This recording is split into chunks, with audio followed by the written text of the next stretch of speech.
Hi, it's Tony Marino, host of the super popular Newsmax Daily podcast, a rundown of the day's top headlines and top highlights of Newsmax shows and interviews you may have missed, plus some sports, stock markets, and even some yucks, all packed into about 20 minutes. Search for the Newsmax Daily with me, Tony Marino, on your favorite podcast platform, and check out our entire lineup of great podcasts, including Greg Kelly, Rob Carson, and Jerry Callahan at newsmax.com/listen.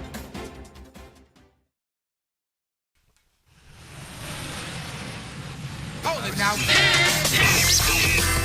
You are about to hear the most interesting, informative, thought-provoking, and funny show in America. On air and on the World Wide Web. This is the Rob Carson Show. Shema Israel, Adonai Eloheinu, Adonai Echad. Baruch atah Adonai Eloheinu melech haolam, שהחיינו וקיימנו והגיענו לזמן הזה. That is a father seeing his son for the first time in 738 days.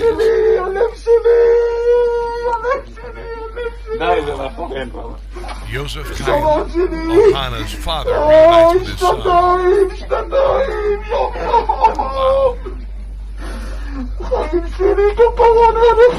Unbelievable. I woke up this morning, and by the way, welcome to the show. Hi, hello, how is everybody doing? A lot of people are watching, by the way. A lot of people waiting for the show online today. We also, of course, have radio listeners all over the country on radio stations everywhere, and growing, by the way, and growing. But the audience online waiting for the show was pretty massive. Like 9,000 people on Rumble just checked. On Rumble checked in. Just to kind of see, just testing things, is Rob going to be on? Is Rob going to be on today? That kind of thing. And now we're on, and here we are, because I know that you guys want to talk about what happened this morning. I woke up this morning, saw Benjamin Netanyahu speaking in the Knesset, then watched Donald Trump's speech today. And isn't it amazing what can happen when people just do something? Isn't it just amazing what happens when you have a president who has balls? I'll just say it. How do you say balls in Yiddish? How do you say balls? I know what the other thing is, the schmeckel. I know that. I know tuckus. I don't know balls, but Donald Trump's got balls. And look what he's done. Look what he's done compared to pudding for brains. Look what they've done. Compared to Barack Obama. Look what he did compared to Bill Clinton. Look what he did compared to George Bush. My God in heaven. Isn't it amazing? And I told you this. Didn't I tell you this? Didn't I tell you this was going to spread around the world? Didn't I say that we were going to be witnessing history? Didn't I say when he was elected that we would have trouble keeping up with the profundity of his election? Every single day history happens, and every single day the left caterwauls like banshees, like vampires, falling into hell, dragging, kicking, and screaming. And they even tried to, Joe Biden got this started. Joe Biden crapped his pants in the morning, for God's sake. Are you out of your friggin' mind? He did nothing. Joe Biden did nothing. His brain didn't work. He wandered around aimlessly. He had an auto pin. People pulled his strings and signed documents and pardons and executive orders. He did nothing. Don't be ridiculous. My God, don't be ridiculous. I am so done with the ridiculousness of the left. Honestly, just either sit down and shut up, or we'll just roll the hell over you at this point. We were so sick of your stupid crap, so sick of your nonsense, so sick of your caterwauling. Thus far in the last 9 months, you've acted like petulant Marxist toddlers. You burned Tesla dealers, for Christ's sake. Is Elon Musk still a Nazi? Because honestly, 6 months ago, he was a Nazi, and we had to burn his dealerships. We had to burn his dealership. We had to show up by the hundreds at his dealerships and yell. And when people would show up at the dealerships to try and buy a car, get screamed at. And then, of course, Tesla owners were confronted, and their cars were vandalized because, Elon Musk was a Nazi. Oh my God, Elon Musk was a Nazi. And then you just move on and you move on and you move on. And now they're going to have this big bought and paid for No Kings protest, which is going to be just another flaming pile of crap. Honestly, if you want to fight, take the first swing. Let's go and get it over with. Because I'm done with it. I'm done with the friggin' left. I'm done with this damn Democrat Party. And the people who want to leave that party and come together to save America, then welcome. The 20% of you who don't, go to hell. Go to hell. Done, done, done, done, done. There's no negotiating with you. There's no appeasing you. Done. If you want to come together and save this country and live in freedom and peace around the world, then by God, you are welcome. But if you want to wallow in misery, we will run you over. That's it. That's that, and that's all. We have hostages who have been returned after 738 days in captivity. Many of them raped, some impregnated, everyone starved. This is not how we behave in a civilized world. And I just beg, please, Hamas, FAFO, please do it. Please, FAFO. You know what FAFO means? Bleep around and find out. Please. And it looks like they might be doing a little bit of that. It looks like Hamas is, coming out of the rubble of what was Gaza, and they're wanting to fight. There's a perfect recipe for a civil war, expert warns, as Hamas fighters take to the streets amid fears of violence after a terror group avowed to cleanse Gaza of outlaws and collaborators with Israel. Please, FAFO, please give us an excuse. Please give Benjamin Netanyahu an excuse to go in and finish you off. Some 7,000 gunmen have been called on by Hamas to reassert control over areas of the enclave that were vacated by Israel forces during the 2-year-long war. It comes as Israel expects all living hostages to be released, and they were. But please, you 7,000 remaining Hamas, do it. Please, mess with us. Let's just get this over with. Let's get it over with so we don't have to deal with you anymore, and we can move on. And the world can move on without you, and you can become history. That's it. No more of this nonsense. Again, we are witnessing millennial history here. And you can be a part of this new beginning of peace in the world, or you can fade into oblivion. Here's Donald Trump speaking in front of the Knesset this morning, a historical speech.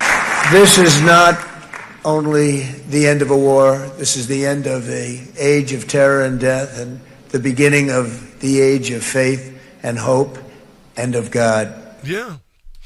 Now, let me see. Who said that patriotism, freedom, and God was going to react to the action of evil around the world? I think it was me, actually, yeah.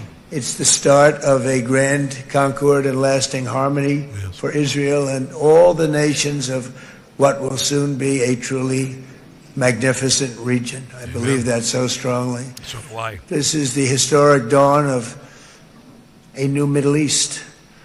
I think so. And, like I said, if they are going to be people like Hamas standing in the way, make them into speed bumps. There you go. Here is Donald Trump, by the way. He's the worst Nazi ever. I don't know if you knew this. The Democrat Party's been saying for about 10 years that Donald Trump is a Nazi. Donald Trump is a Nazi. Donald Trump is Hitler. Donald Trump is Hitler. Really? I love Israel. I'm with you all the way. You will be bigger, better, stronger, and more loving than ever before. Thank you very much. God bless you. God bless the United States of America, and God bless the Middle East. That is so weird because the Democrat Party has been saying that Donald Trump is Hitler. He said he wanted generals like Adolf Hitler had. President Biden believes that Donald Trump is a fascist. I mean, yes. This sounds like Nazi rhetoric. This sounds like fascist rhetoric. It sounds like white supremacist rhetoric. Do you think Donald Trump is a fascist? Yes, I do. And Biden has to get in there very hard and go, rapist, racist, fascist. Half of Trump's supporters into what I call the basket of deplorables. People who supported Donald Trump, someone she calls a wannabe dictator and a petty tyrant. Yeah, the vice president's rhetoric is the rhetoric that a president of the United States gives. The only garbage I see floating out there is his supporters.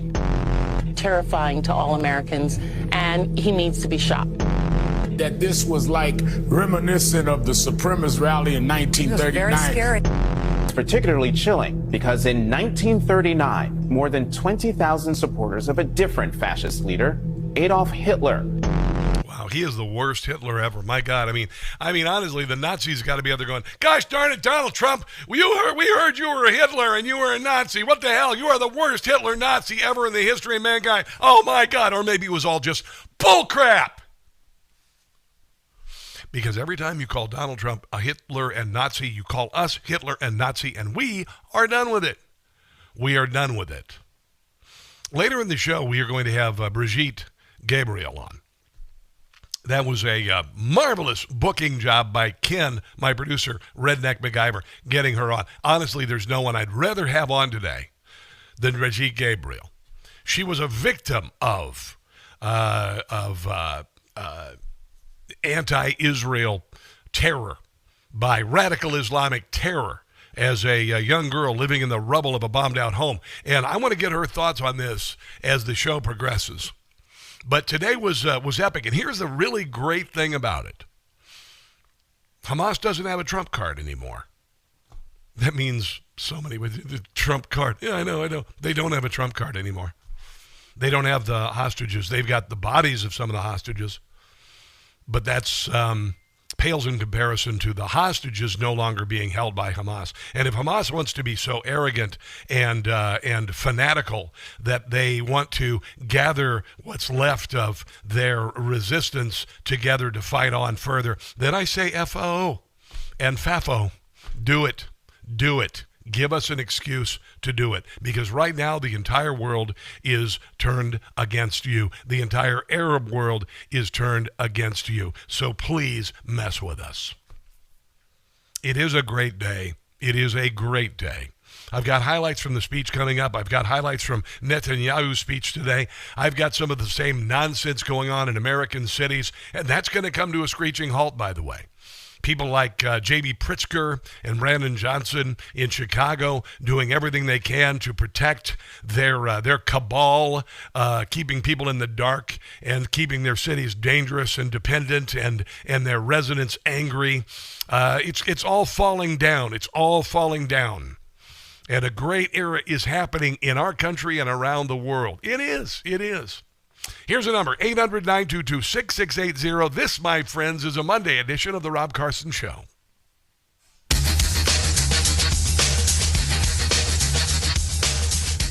Texting.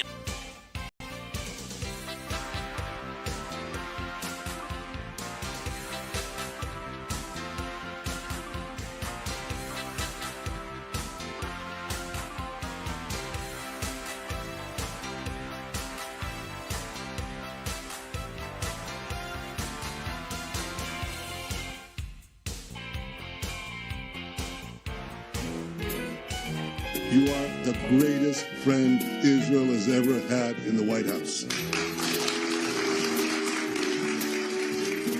You got a friend in me. You got a friend in BB. The greatest ally Israel's had. We'll work together, good times and bad. That's why our enemies are so darn sad, 'cause you got a friend in me.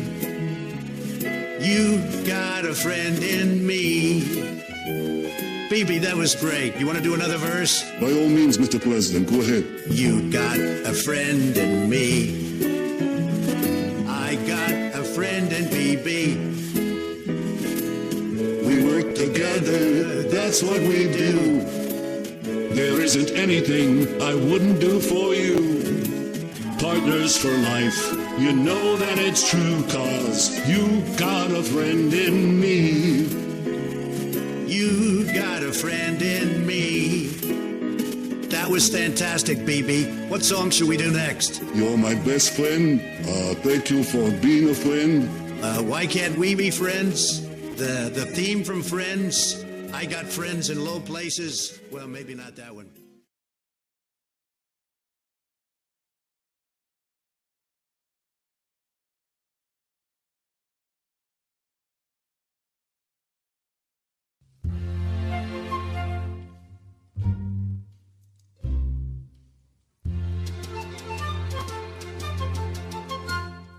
How do you solve a problem like Antifa?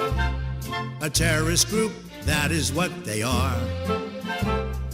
I'm gonna solve this problem called Antifa. They have gone too far. The Democrats, they support Antifa. Their reign of terror they try to deny. Claim that Soros doesn't fund Antifa, but that's a big fat lie. We are coming after you, Antifa, in towns like Portland where you terrorize. National Guard will help to fight Antifa. They'll cut it down to size. How do you solve a problem like Antifa?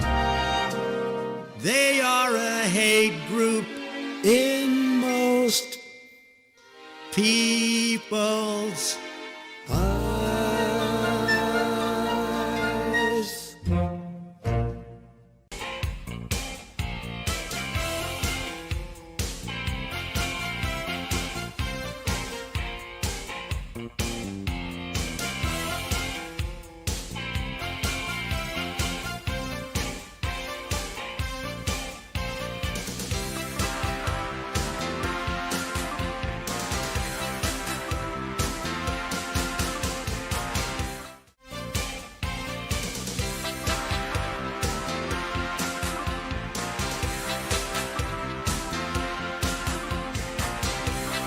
WCBM.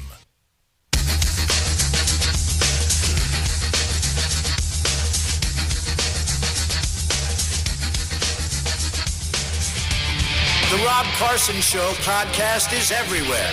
Go to newsmax.com/listen for details.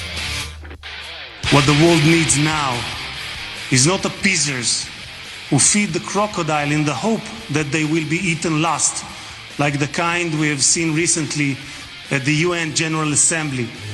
And by the way, President Trump, your team has checked the teleprompters. It is working beautifully. What the world needs now are more leaders who are brave, resolute, strong, and bold. The world needs more Trumps. Woo, baby. Come on. Yeah, baby. I'll tell you what. I told you it's going to take a very long time to recognize the profundity of November the 5th after the left and Democrats did so much to go after Donald Trump, including putting him in jail, taking away his fortune, taking him off the ballot, and murdering him. And you SOBs are going to pay for the next 3+ years. Oh, it's so glorious. It's just so awesome. You Democrats, you don't even know what's hitting you and going to hit you as you try to muster your last bastions of idiocy in places like Portland and Chicago, but they're going to fall very quickly. They're going to fall very quickly. And all of the bullcrap you've spewed and all of the damage you've caused and all of the cities you've burned and all of the police you've injured, all of it is going to come right down on you like a ton of bricks. It's called karma. It's karma, baby. And right now, Donald Trump is having a historic presidency, no matter what the left tries to tell you, no matter what they try to tell you. He, of course, spoke this morning in the Knesset in Israel, where, of course, years ago, he was the first president to have the balls to name Jerusalem, identify Jerusalem as the capital of Israel, and then move our embassy there, even though 50 years of posers, presidential posers, said they were going to do it, and they never did. You know why? Do I have to use the B word again? You know... He did it. It's amazing. It is amazing. Here is Donald Trump actually. Listen to this. He got the Arab nations to lay down their arms and left Hamas hanging there after he bombed the snot out of Iran and took Iran out of the equation. Iran, the last supporter of Hamas. And then he got all sorts of monetary deals with the Arab nations and said, hey, we can experience paradise on earth, or I could send you to the afterlife. How does that sound? And so the Arab nation said, I think we'll go ahead and we'll do the paradise on earth thing. I think we'll be cool with that. It was a master move. And let me also convey my tremendous appreciation for all of the nations of the Arab and Muslim world that came together to press Hamas to set the hostage. We didn't even need like an Operation Desert anything. It was fantastic. Just free, and to send them home. We had a lot of help. We had a lot of help from a lot of people that you wouldn't suspect. Nope. And I want to thank them very much. It's called the art of the deal. For that. Yeah. It's an incredible triumph for Israel and the world to have all of these nations working together as partners in peace. And it's pretty unusual for you to see that, but it happened in this case. This was a very unusual. Yeah, it's historic, by the way, because no president has been able to do this. No American president has been able to do this. I mean, Jimmy Carter, he got Sadat and Begin to shake hands. Yeehaw. Didn't do a whole lot. I mean, okay, great, cool. But then, of course, at the same time, Jimmy Carter allowed the Ayatollah to come into Iran. And that's when radical Islam and its reign of terror began all over the world. And it looks like, have you heard a lot of massive terrorist bombings lately? Just, real quick. Have you heard of any major terrorist bombings or attacks around the world? Yeah, and they still happen. Don't get me wrong. They're happening more in our country, to be quite honest. But have you heard them lately? Have you heard embassies being bombed? Have you heard this lately? Are you paying attention? Sometimes we don't notice when things are quiet, do we? Yeah, pay attention. Here's Donald Trump reminding us what this was all about. And that, of course, was October the 7th. So as we celebrate today, let us remember how this nightmare of depravity and death all began. 2 years ago, on the eve of the Simchat Torah holiday, thousands of innocent Israeli civilians were attacked by terrorists, and one of the most evil and heinous desecrations of innocent life the world has ever seen, the worst slaughter of Jews since the Holocaust. The cruelty of October 7th struck to the core of humanity itself. Yeah, it was ridiculous. And what did our media do, and what did the left do, and what did Democrats do in this country? They wiped it from memory. They wiped it from memory within weeks. They made people forget Israel's second Holocaust. I never forgot it. You never forgot it. Look who's won. Yeah. Last living hostages all released. 738 days in Hamas hell. The first 7 hostages returned at 2:30 a.m. Monday morning after being transported out of the Palestinian territory. Emotional scenes emerged as the hostages spoke to family members for the first time after 738 days in hell. Twin brothers Gali and Ziv Berman, kept apart 2 years, embraced as they were finally reunited. Can you imagine? Mothers and fathers sobbed as they saw their sons for the first time in video calls, and in-person reunions were expected later today. The bodies of 28 other hostages still in Palestinian enclave and are expected to be released over the next several days. The captives endured horrific conditions, according to survivors who were released. Part of a previous deals are rescued by the Israeli Defense Forces.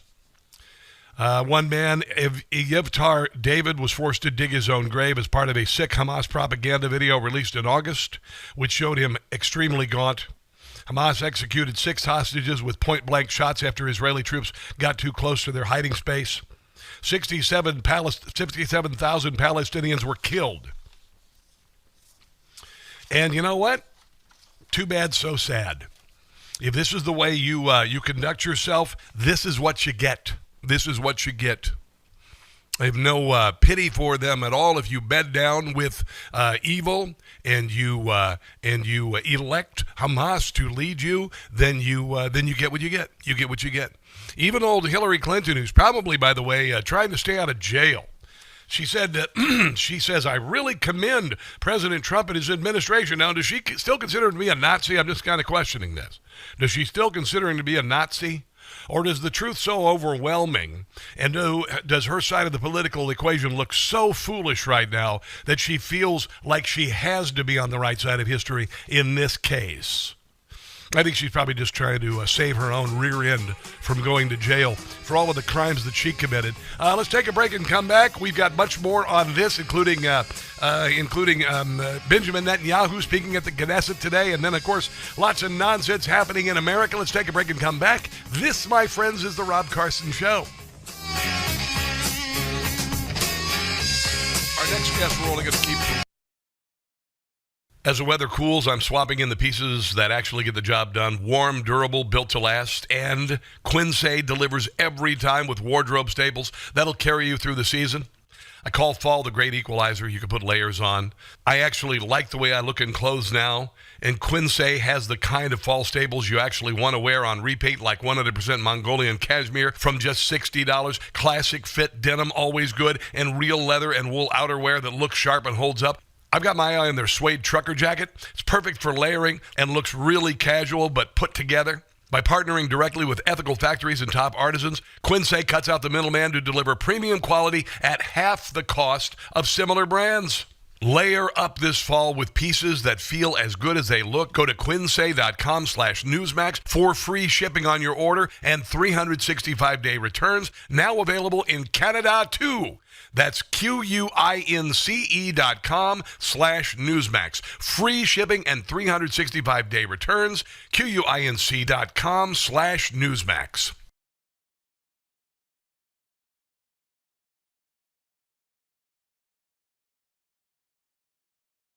Hey guys, it's Carson. You know, when I was a kid and I would ride in a car, I would get so car sick and so nauseous, my parents would have to carry me into the house. Recently, I went on a sailboat in Mexico and I got so motion sick, I was sick all day. Then I found Relief Band. If you get nauseous, you absolutely must get Relief Band. Relief Band is the original anti-nausea wristband that quickly relieves and effectively prevents nausea and vomiting associated with motion sickness, anxiety, migraines, hangovers, morning sickness, chemotherapy, and much more. Relief Band is legitimately a band you wear on your wrist to give you relief from nausea, and you can change the intensity to make it stronger or weaker. It's 100% drug-free, non-drowsy, works quickly before or after symptoms start, and has zero side effects. Relief Band has sold over 1 million devices and is backed by thousands of 4-star and above reviews, making it a trusted choice for fast-acting, natural nausea relief. Right now, we've got an exclusive offer just for Rob Carson Show listeners. If you go to reliefband.com, use promo code Carson, you'll receive 20% off plus free shipping. So head to reliefband.com, use promo code Carson for 20% off plus free.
Letitia James is gonna be in trouble. The FBI is looking at her loan. They just launched a new investigation. The name Letitia gave was not her own. I hope they nail her, jail her, send her to the slammer. She should be fired, retired for all the laws she broke. Letitia James is through, you know it's true. I'll be excited when she's indicted. Letitia's gonna get handcuffed and I think I like it. I'll be delighted when she's indicted. I know that she's guilty. Letitia's going down. She'll be run out of town.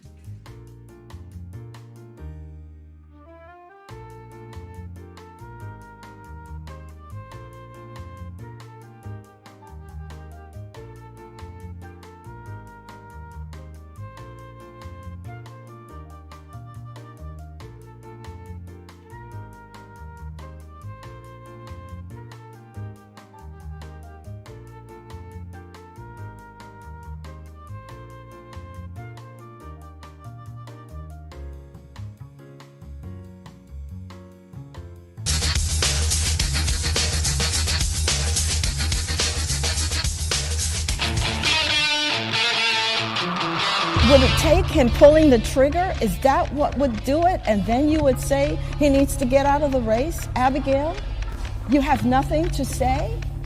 Abigail, what if he said it about your 3 children? Is that when you would say he should get out of the race, Abigail? That is Winsome Sears, a new ad. She's running against Abigail Spamberger. I call her Spamberger because there's no substance and she's artificial. And one of the many things that she's running on is Jay Jones, the AG candidate in Virginia, wanted to fantasized about murdering one of his Republican opponents and killing his children. And then also another big thing is pushback on boys and girls locker rooms. You thought that the issue was kind of dying, but it's still alive. And people in Virginia are still like cool with it. And right now, thanks to an aggressive ad campaign and maybe a little common sense, it looks like the race is tightening.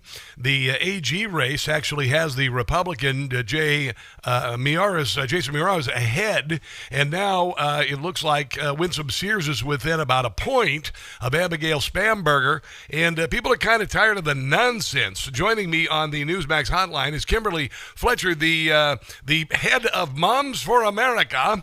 And I thought I would open with that today because it looks like maybe people are not so willing to go back to boys and girls locker rooms and maintain this nonsense. Kimberly, welcome to the show. How are you today? I am fantastic. And boy, are you right. Parents are fed up with this. And you know, the thing is, when President Trump got in there, everybody thought, okay, good, it's going to be done. But just because he did an executive order doesn't mean that the local communities and schools are going to fall in line. And parents are starting to realize there's still a fight. It's remarkable to me, I guess, that there are still Democrats who are down with it. That's the most terrifying thing. I mean, they're not just down with it. They're parading it. I don't understand it, but keep doing it. It helps us win. I saw a woman in Washington State the other day. She was in the locker room with her little girl, and a man was sitting outside of the shower room, completely as a man, by the way. No hiding that was a man, but just using the excuse that he was non-binary. And this is what perverts have done. Look what the Democrat Party has allowed this to happen. It used to be, and I studied this for a very long time because I've been working in for prevention of child abuse, working with foster and adopting kids for over 30 years of my life. And I used to have to talk about how, grooming involved coaches, softball coaches, involved cheerleading coaches, involved members of the clergy, getting close to young people and gradually becoming a part of their lives, getting their trust. Now they just need to say they're non-binary and go to the damned locker room. It is so thoroughly disgusting, Kimberly. I can't believe it's happening. There's got to be a point where at least if I were an American father, I would go in and grab that person by the hair and drag them out physically. But it is remarkable what they have fallen for, what the left has fallen for in this country. I wish more fathers would do that. And it's really the idea that they have propagated. They've used their children against them. So they're saying if your child if you don't conform to this new identity, then your child will commit suicide. And they've been pushing this on parents. And so a lot of this is complete deception. They are bullying, intimidating, scare tactics to these parents. And so the parents think they're doing the best thing that they can to save their child, when in actuality, that they're much more likely to commit suicide after they have gone through transition therapy, because the underlying issue that led them there is still there. It's unresolved.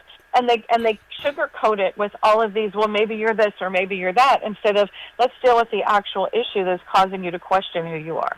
Well, it's all been a massive psyop by the left.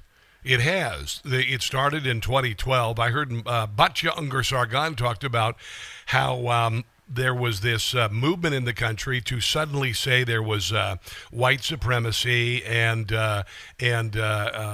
white privilege. That all rolled around 2012 or so. It came to a peak in 2020 with the death of George Floyd by a drug overdose, and then it moved into bizarro world, and out of nowhere this movement toward transgenderism came about. It was completely nonsensical.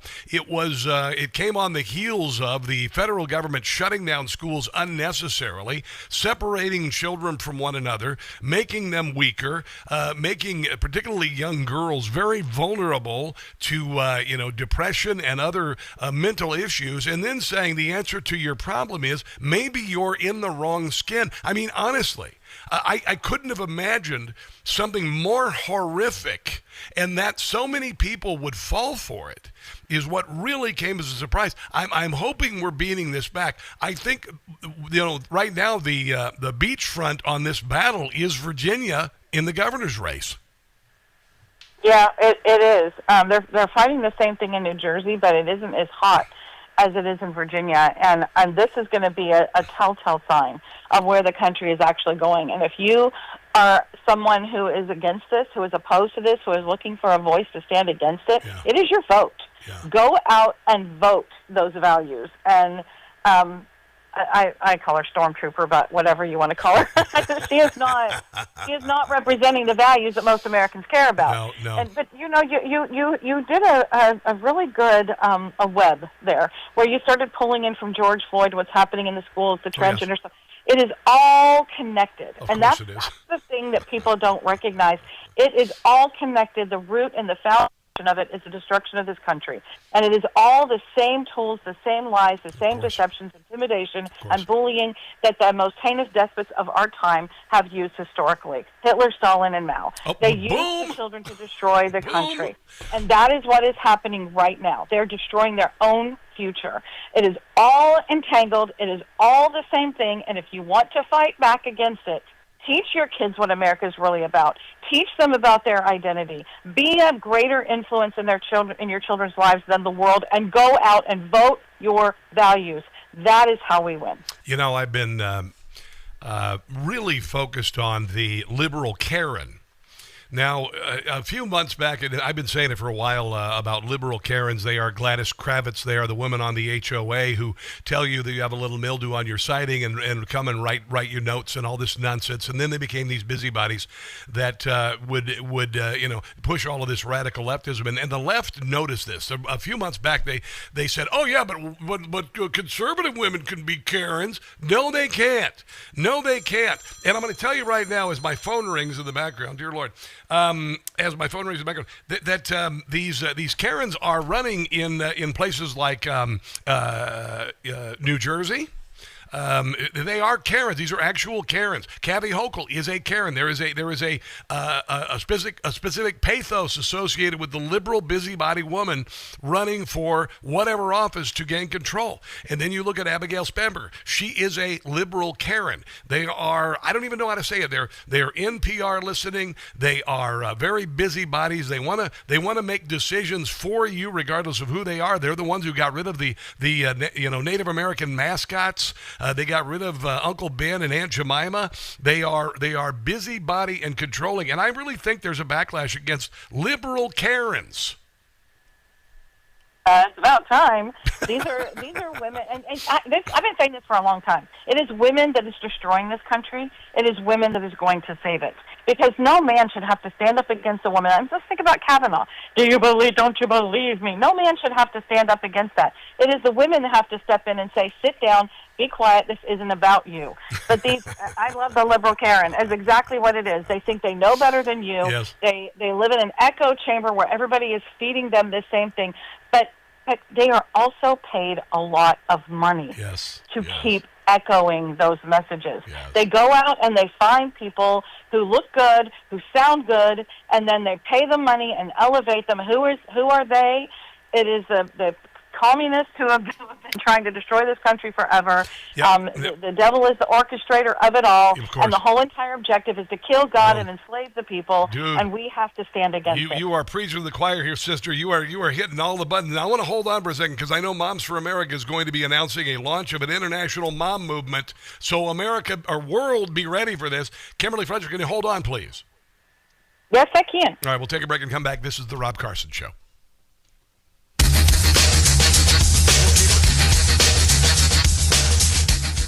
Hey guys, it's Carson.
Carson Show, an epic and historic day. Of course, the Israeli hostages being released from Hamas captivity.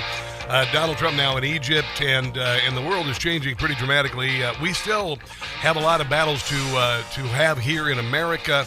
We are recovering from a time of absolute madness, and there's still some bastions of insanity in liberal enclaves in places like Portland, in places like Chicago, and whatnot. But we are winning. We are winning. They still have some strongholds, but we have to keep the battle going to them. Yesterday, did you see the insanity in Portland? These idiots, these morons by the hundreds out riding their bikes either fully nude or semi-nude, which is perfect because, if you're going to do a beat down, it's a lot easier to beat down somebody when they're not, wearing Antifa gear, when they're just riding a bike naked and acting like a complete moron. It's funny to watch the left collapse on itself in their foolishness. Kimberly Fletcher is the president of Moms for America, and we haven't talked to her for a while, but it's great to talk to you today, Kimberly. It's nice to know that you understand what this is all about. You mentioned that we saw all of the tenets of Mao and Stalin and even the Third Reich used the last 5 years to try to take control of our children, to take control of our country, to allow illegals to overwhelm the southern border, to shut down the schools, to shut down churches. It was really the left. It was really the class of 1968 throwing everything they could at us, even trying to kill Donald Trump, and they appear to have failed, even though the battle's not over yet, Kimberly. They overestimated the ability that they have had to indoctrinate the American people. Yes. They're going to need a couple more generations to get all those crazy ideas that you're not a boy or a girl to get into their heads. But the pushback is there. But I want people to understand that the situation is still volatile. Oh, yes. We are not okay.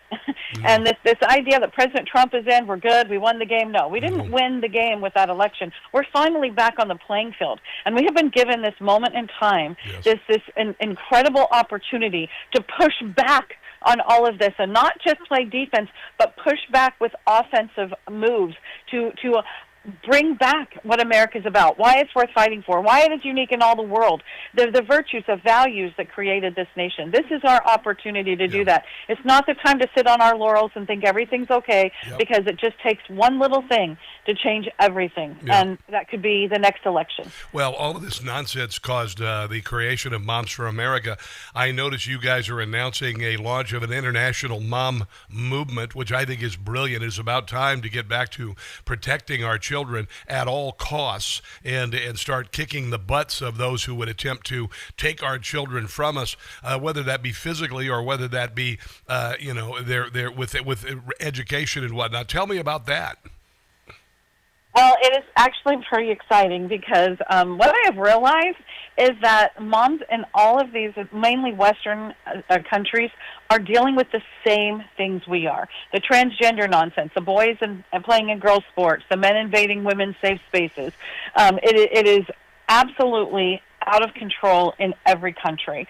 But then there's also the you can't speak. They tried that here. Oh, yeah. They tried that here in the United States Oh, yeah. to silence us. They have accomplished it in several of these other countries, Australia, England, Germany. There's a woman in Austria who spent over $100,000 in almost an entire year of her life just to try and keep herself out of jail for asking a question. That's how bad it is in the world. So it was 2 years ago when people started to ask me, and they weren't just moms. These were heads of state, leaders of organizations in various different countries, asking if we could bring Moms for America to their country. Well, Moms for America is founded on the Constitution. It's about America, so no. However, there are universal truths and intrinsic values that resonate in every country and culture, and those are the things that momsforfreedom.world stands for. We now have 17 countries on board, and it's from South Korea. We have Asian countries, every continent, well, except for the ones that have penguins. All 5 major continents.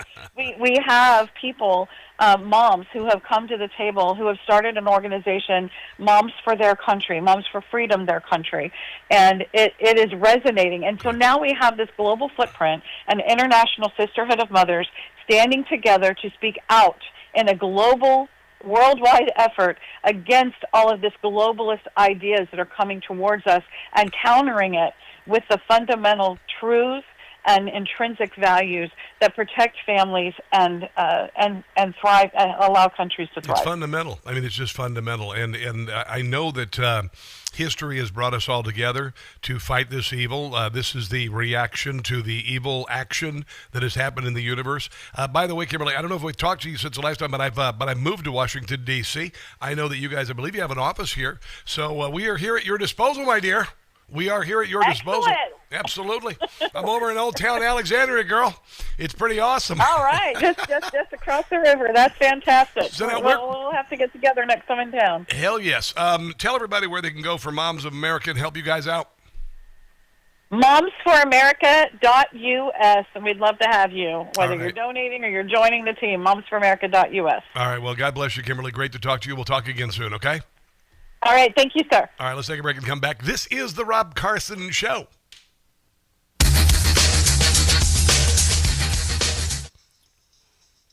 All right, guys. Hello, everybody. Saw you guys talking on Rumble, saying that I'm on Sunday night. Yes, I am on Sunday night on Newsmax. One of the reasons being is my show's a half hour. And apparently there's something going on. They wanted hour-long shows on Saturday night. We're working on it. I've got a studio here in Old Town. We're getting ready to redesign it, make it look like a late-night show. I'm going to do 1 hour or more podcasts with people where I have them in studio like Rogan does, like Tucker Carlson does, all of that stuff, have guests in the studio. We're going to do all of that. So that's coming.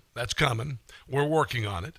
Right now, we got a half-hour show. We're adding some elements. If you watch the TV show this Sunday, we added some elements. We got a new thing called Carson's Wine Cellar, WHINE. That's kind of fun.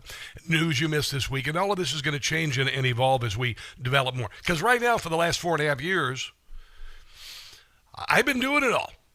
I got some help. I got a couple people working with me now, which is great. Ted and Joe, they're helping me out, but by and large, it's been me. I gather all the sound bites or the audio clips or the video clips. I gather them all. I write the script. I do it all myself. It's hard to do when you're also doing a 3-hour daily radio program and now live video podcast. So, it's kind of hard to do, but as things develop, we're able to do more. So, that's what I hope to do. You're going to see a lot more of me, and certainly we're giving you lots of opportunity to listen to me. Got a lot of people watching a lot of people commenting on the YouTube today. Great to have you watching us on YouTube and Facebook as well, including Lindsay Marsden and Dale Arsenault and all of you guys. We appreciate you watching us over there. Over, of course, on on Rumble, we got Deborah D, 1955, Tom K, Dookie, Bear, as always, Lynn Scat, hello. And then over on the YouTube, Gladys Kravitz Jr., Gladys Kravitz Jr., what the hell is that? And Loris K. Borgen. Oh, I remember from last week. Lawrence K. Borgen Copeland. Oh, here we go. It is a Rob Carson Show. There we go. Oh, Black Betty, Bam, Lamb. I saw the Foo Fighters doing that. Not just online. I saw it this morning, actually. I was watching it, just surfing around, looking at stuff on the Instagram feed and whatever, and all of a sudden Foo Fighters doing Black Betty. I was like, dang, that was pretty cool. I listened to a lot of music this week, and I went out and bucked the Bronco and drove all over Maryland. I went to Fredneck, Maryland. It's Frederick. We call it Fredneck in Maryland because it's, kind of like the white trash version of Montgomery County up there. A lot of people are moving up there from Montgomery County in Maryland, which is a insane place to live right now because of all the nonsense and the leftist nonsense. And I went to Fredneck, walked around Fredneck. Fredneck would be a whole lot better if it wasn't in Maryland. If I walked up and down the Market Street in Fredneck, and the streets are not busy. The shops are there, but it's a Maryland town. It's in a state that it just sucks. Maryland sucks because of the government in Maryland, and Frederick would be a much better place. We're in Virginia. I took my cousin to King Street last night, and every other business bustling. All of the shops are open. Fredneck, you got a shop open here, and then a restaurant that only opens at noon, and you got still got some homeless people out there, and it could be so much better. There has to be some governmental changes in the state of Maryland because Maryland has every possibility of being great, and it's not. It's just not right now. Sorry, it's just not. I lived there for 12 years. I could say that. Buy a gold and get a free silver. Did you realize that gold just went above $4,100? Gold's above $4,100. Silver over $50 last week. Every $5,000 purchased from Birch Gold this month, you get in advance of Veterans Day. They will send you a free patriotic silver round that commemorates the Gadsden and American flags. I got it right here if you're streaming. Look at how pretty that is. Oh, my goodness. It's a troy ounce. It's, gold is up 40% since the beginning of the year. Birch Gold can help you by converting it and taking your existing IRA or 401k into a tax-sheltered IRA and physical gold. We don't know where gold's going to go from here, but it's going to go up even more. Get it while you can afford it because it gets less affordable every day. A-plus rating for the BBB. All you got to do is text my name, Rob, to 989898. Get a free info kit on gold. Do it before it's $4,200 and $4,300 and $5,000 an ounce. That's where it's going, guys. That's just the way it's going. So you might get on this now. Okay, so here you go, 989898. Text my name, Rob, to 989898. They will give you some information, and you'll get a free silver honoring our veterans with qualifying purchases. But do it again today. Birch Gold, Rob to 989898. We've got more on this glorious speech by Donald Trump and the hostage returns, and then the chaos outside of ICE facilities in Chicago and Portland, and the threat of the possibility of J.B. Titzler being put in jail. Wouldn't that be nice? That's hour number 2. Don't go anywhere. No blind rhetoric. No talking down to me. Don't tell me how to think. Don't tell me how to think. Don't tell me how to think. I trust Newsmax. Newsmax. They don't tell me how to think. They let me decide. Real news for real people.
it now.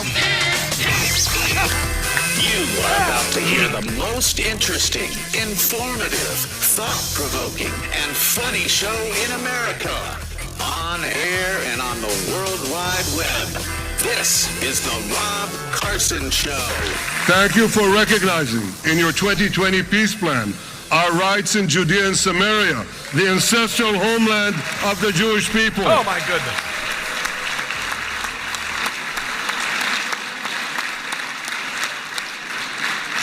Thank you for brokering the historic Abraham Accords. Avraham, Eskemei Avraham. Wow. Cool. Thank you for withdrawing from the disastrous Iran nuclear deal. Oh, yeah, there was that. That was pretty stupid. Barack Obama. Thank you for supporting Operation Rising Lion and for your bold decision to launch Operation Midnight Hammer. Yes. Boy, is that... You got to hear this.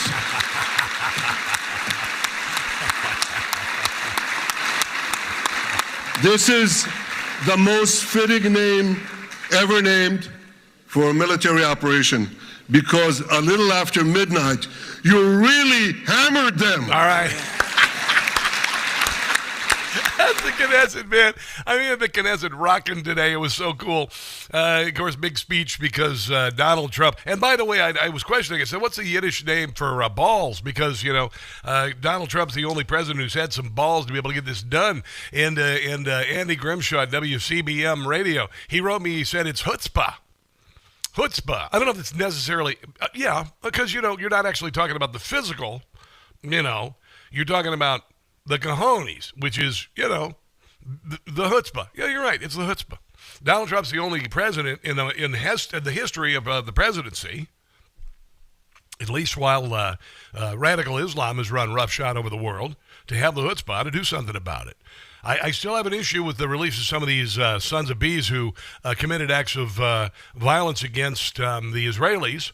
And like I said, I'm hoping that Hamas F's around and finds out. And I noticed that Mr. Fafo is trending on Twitter.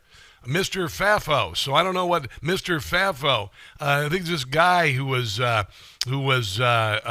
celebrating the October the 7th online, and maybe he's toast now. So I don't know about this. Yeah. So anyway, Mr. Fafo is trending, and it is a pretty big day. It's a pretty big day. You've got all of the living hostages that the bastards of Hamas kept captive for 738 days, and now they don't have any cards on the table.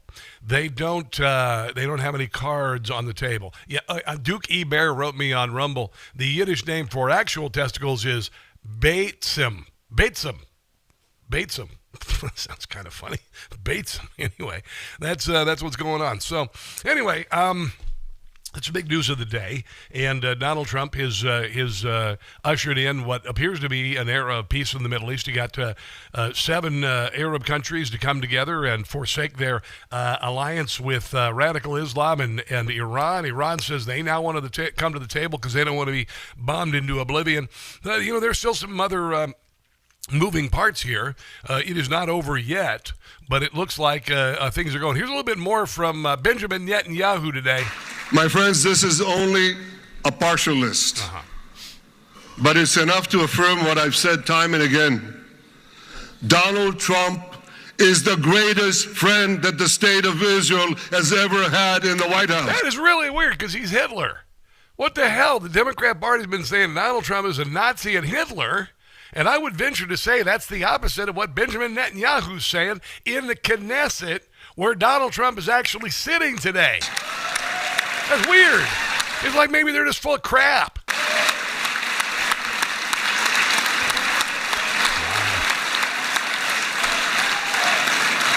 There you go. I mean, the worst Nazi ever. I swear to God, Donald Trump is the worst Hitler Nazi ever. Just absolutely ridiculous, honestly. Wow. This is why the left in the Democrat Party are doing a tailspin into hell. It's so glorious. I absolutely love it. Here is a CNN attempting to say that Mr. Poopy Pants, pudding for brains, Joe Biden actually got this thing started. And I know the Biden administration on its way out tried to get to a deal. It did not. What do you think is the difference here in this? What the hell did the Biden administration didn't do D-word for Richard? They did nothing. They went after Donald Trump. They sicked the DOJ and the FBI on Donald Trump to try to take him out, put him in jail, take his fortune, and murder him. But they didn't do anything about anything in the world. Moment that put the Trump team ahead. Yeah, the framework that has been put into place in this 20-point plan that the Trump administration has implemented builds on the framework of the Biden administration. And oh, my God, you're just so full of crap, it's not even funny. Everybody knows that's bullcrap. Honestly, CNN, could you be any more irrelevant? Here's Abby Phillips, of all places. Abby Phillips calling Barack Obama out because Barack Obama was a miserable, terrible president. He was a terrible, terrible president. He obviously the wrong side of history, not a friend of Israel in the whole deal. And Barack Obama, because he's such a petty, petulant little B-word who doesn't care about anybody but himself, particularly like black kids in Chicago, has never given a rat's behind about them, never done anything for anyone but himself. Barack Obama has done nothing since he left office but capitalize on his fame, build a stupid library that looks like the Death Star in Chicago. They still haven't got it done. It's $1 billion over budget. Oh, big surprise there. And then he's building mansions all over the world, on the shoreline, by the way, even though he says that the ocean levels are rising because of global warming, climate change, murder hornets, ozone hole, acid rain. That's all he's done. He's just a petulant, class of 1968 punk. And here's Abby Phillips calling him out. President Obama put out this post talking about the peace deal and the prospects of it. And Don Jr. responded to it. I'll finish it for you. Thank you, Donald Trump. Honestly, it's not unfair to say if President Obama's going to write a whole post about a peace deal, maybe he should acknowledge the president. Well, he wouldn't do that because he's a petulant little punk. That's Barack Obama, petulant little punk. And you know, a couple months ago, Rashida Tlaib and AOC, they were demanding a peace deal. They were demanding a ceasefire between Israel. Israel had to stop dropping bombs. This is what they were saying. Sir, have the ceasefire resolution. This is not war. This is chaos. And we have a responsibility to uphold our standards and commitment to human rights. We are calling for an end of this violence, not a break in the violence. The temporary pauses are not enough. We need a permanent ceasefire now. We need an end to the genocide. Palestinian people, this is all for you. Oh, you go.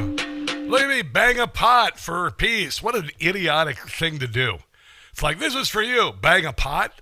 That's what you got? Honestly, this is what you give toddlers in preschool when they're playing with musical instruments. Here, you got to bang on the pot. Honestly, where are they now? There you go. The ceasefire's over. Where are they now? Where's the credit? Maybe it's just they were just making a whole lot of noise. That's what the Democrat Party does. They're petulant children. This is why they're being beaten. The shutdown's still going on, by the way. The latest thing is the left is saying that it's the Republicans have control of the White House, the House, and the Senate. Why did they shut down the government? Well, that's not the case, you see. They do have control of all of them, but they have passed a CR through the House, and Democrats are holding it up in the Senate. That's the way it's going, but they're trying to make you believe this idiocy about it. This is Jasmine Crockett, who is, wow, barely enough intelligence to keep her autonomic breathing system going. Will not be in Congress much longer because her seat is being eliminated. Thank God.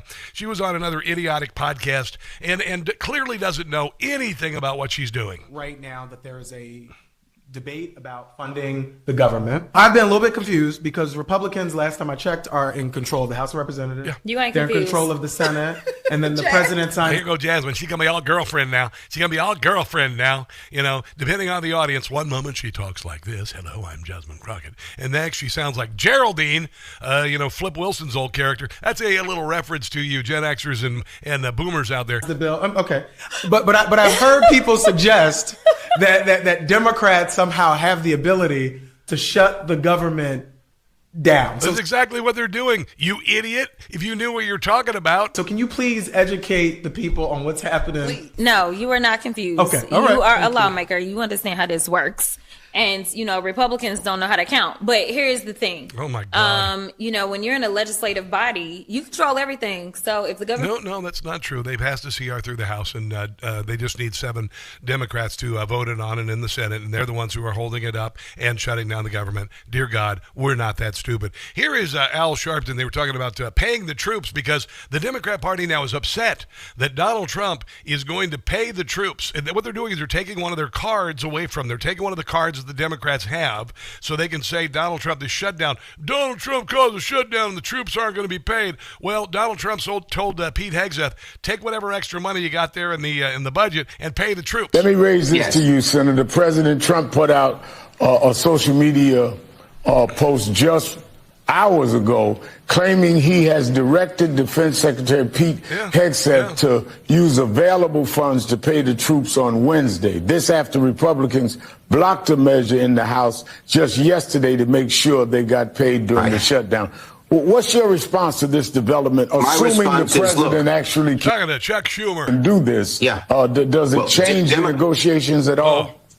Right. Democrats, look, we want to pay No, you don't. You hate the military. That's why you did those idiotic ads with the woman with 2 moms. And women in our armed forces. And the quickest way to do it would be for put men in dresses in charge. Johnson to come back and negotiate a bill that protects Americans' health care. And then everyone, our soldiers. No, you just want health care for illegals. Everybody knows it now. Here is Sarah McBride. She used to be a dude. Probably, well, no, she still is, actually. Just wears a dress. But anyway, Sarah McBride is a Congresswoman, and she is saying that the GOP needs to put their big boy pants on, which is what she did for a good share of her life. We are in this position because Republicans have refused... Clearly has not had a voicectomy. ...to come to the table to work with us over the last several months. And because of their refusal to collaborate with us, put on their big boy pants and negotiate... Thousands of my constituents are receiving furloughs who work for the federal government, and thousands more are receiving letters. This is the party of sanity and reason, I guess. Coming up, I've got some audio from Barack Obama in 2013 contradicting all of this. Also, Judge Janine is back, and she's got an update on all that they've done in Washington, D.C., all of the illegality they've stopped, all of the people they have arrested, and then, of course, all of the nonsense coming out of places like Chicago and Portland, where they're terrified of exposing their failure as Democrats. We'll take a break and come back. This is The Rob Carson Show.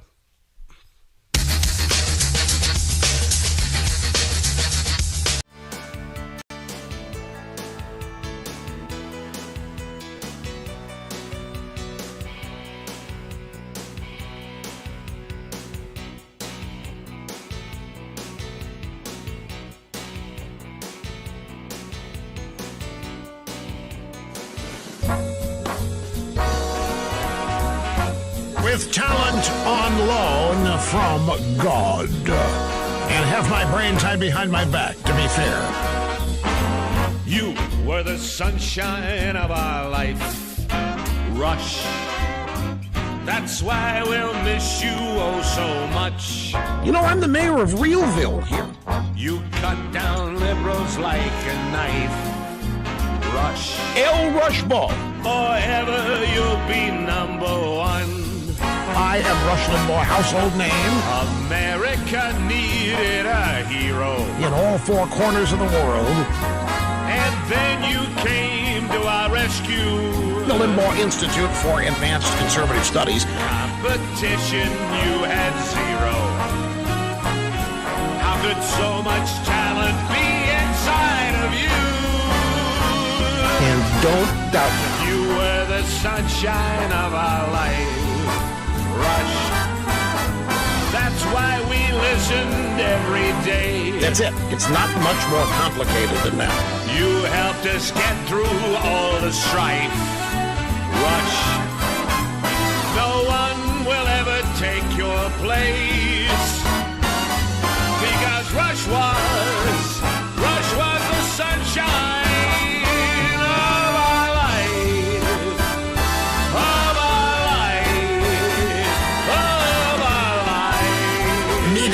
surpassing all audience expectations every day behind this, the Golden EIB microphone.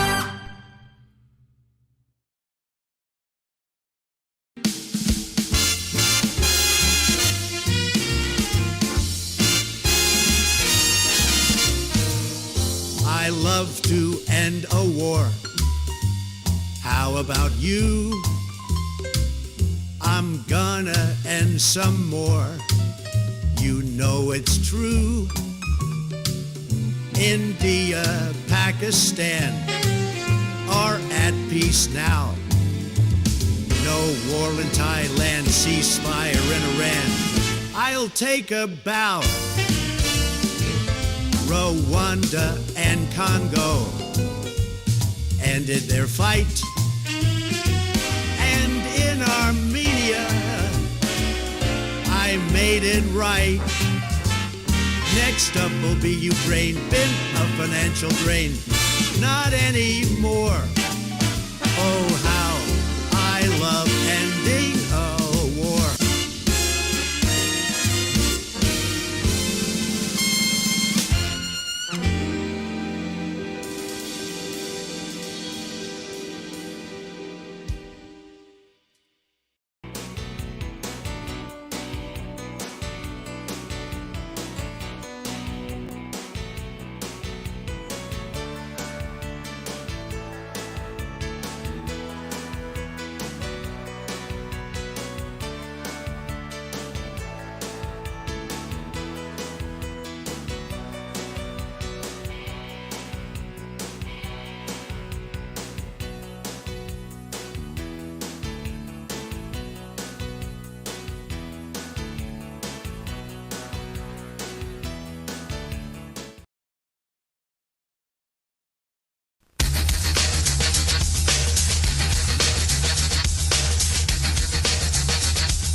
Hi, everyone. It's Judge Janine. I'm here in the nation's capital, and as the federal-local cooperation continues, pursuant to the president's initiative to keep D.C. safe and beautiful, there are now a total of 4,067 arrests since the surge started, 381 guns taken off the street.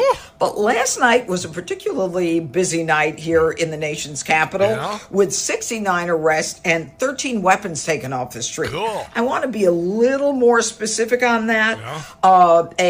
The violent crime and narcotics section of my office took down a drug den, and you'll love this. It was directly across from a charter school that housed kindergartners. Wow. And in this drug den, in addition to fentanyl, cocaine base, there were 4 Draco-style guns, along with 2 Glocks, an AR pistol, and you'll find this amazing. In addition to the drugs and the guns and the scales, there was 1 set of body armor.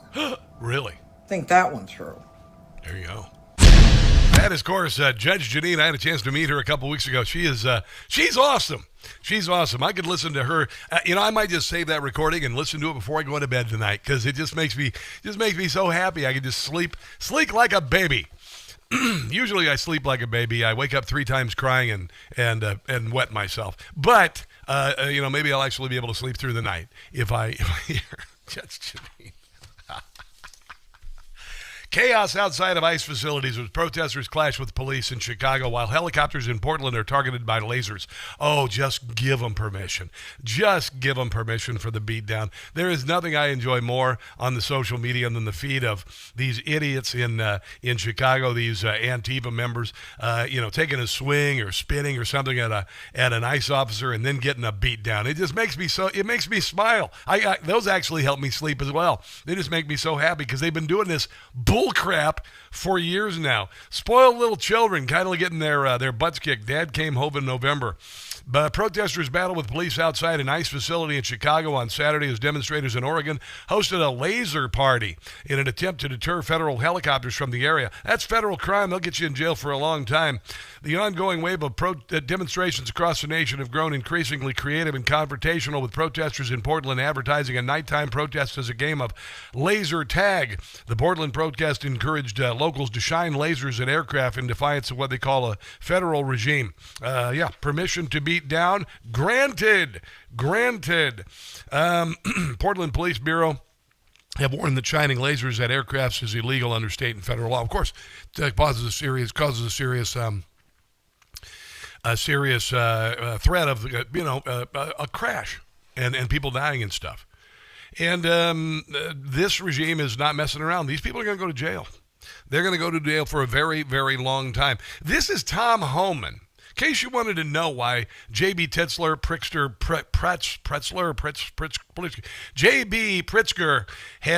is trying to stand in the schoolhouse door to keep illegals from getting removed from Chicago. And this is the reason why Democrats want ICE stopped. There is no doubt about this. It is 1,000% true. Why did they release millions of people in the United States rather than detaining them? The federal law says you come across the border without proper documentation, you shall be detained. That's what the statute says. Yeah. Not maybe. Yeah. Not think about it. Not give it to an NGO and put them in the hotel $500 a night. That's right. The Biden administration released millions of people. At the same time, they had thousands of empty ICE beds at about $130 a night. Okay. Sitting empty. Yeah. Already paid for. Why is that? Why didn't they use those beds rather than give them to an NGO and put them in a hotel $500 a night, 3 meals a day, free medical care? Tell us. And that's about 4 months work authorization, which is the real reason they came here. That's true. Why did they do that? Why did they not detain them? Go ahead. Well, I'll tell you why now. Because they're playing the long game. If you're in detention, I explained this a few minutes ago, you get a hearing within, I think right now it's like 38 to 40 days. Yeah. 9 out of 10 are going to lose. Gotcha. And they're going to go home. Sure. That's not what they want. Yeah. If you release them on the non-detained docket to an NGO, their hearings are years out. Oh. Right. And what happens? Maybe another Democratic administration. Yes. Now they can award amnesty. Remember, Biden overturned the Trump census rule. That's true. Millions of people will be counted in the next census in these sanctuary cities. What does that mean? More more seats in the House for the Dems. We're ruining their long-term plan. And people say, that's racist, that's called the replacement theory. Call it what you want. It is what it is. Yeah, we're ruining their long-term plan. That's why they're caterwauling.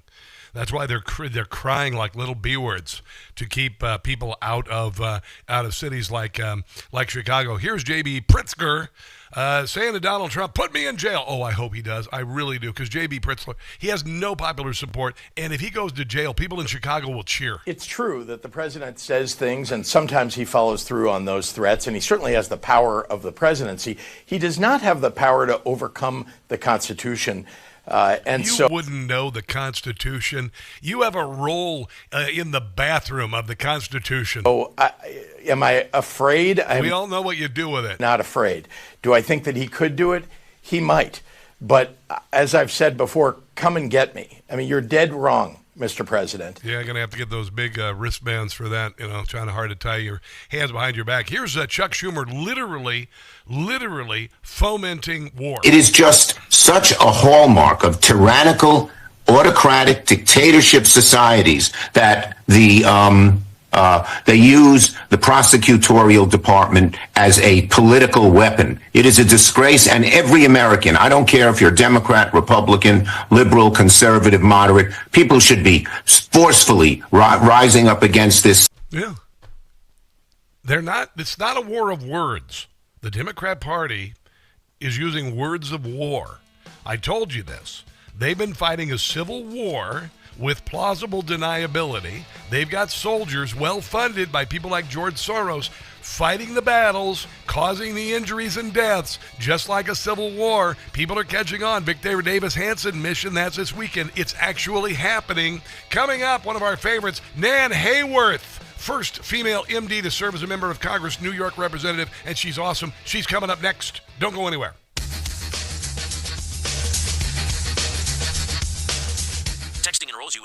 Hey guys, it's Carson. When I was a kid and I would ride in a car, I would get so car sick and so nauseous, my parents would have to carry me into the house. Recently, I went on a sailboat in Mexico and I got so motion sick, I was sick all day. Then I found Relief Band. If you get nauseous, you absolutely must get Relief Band. Relief Band is the original anti-nausea wristband that quickly relieves and effectively prevents nausea and vomiting associated with motion sickness, anxiety, migraines, hangovers, morning sickness, chemotherapy, and much more. Relief Band is legitimately a band you wear on your wrist to give you relief from nausea, and you can change the intensity to make it stronger or weaker. It's 100% drug-free, non-drowsy, works quickly before or after symptoms start, and has 0 side effects. Relief Band has sold over 1 million devices and is backed by thousands of 4-star and above reviews, making it a trusted choice for fast-acting, natural nausea relief. Right now, we've got an exclusive offer just for Rob Carson Show listeners. If you go to reliefband.com, use promo code Carson, you'll receive 20% off plus free shipping. So head to reliefband.com, use promo code Carson for 20% off plus free.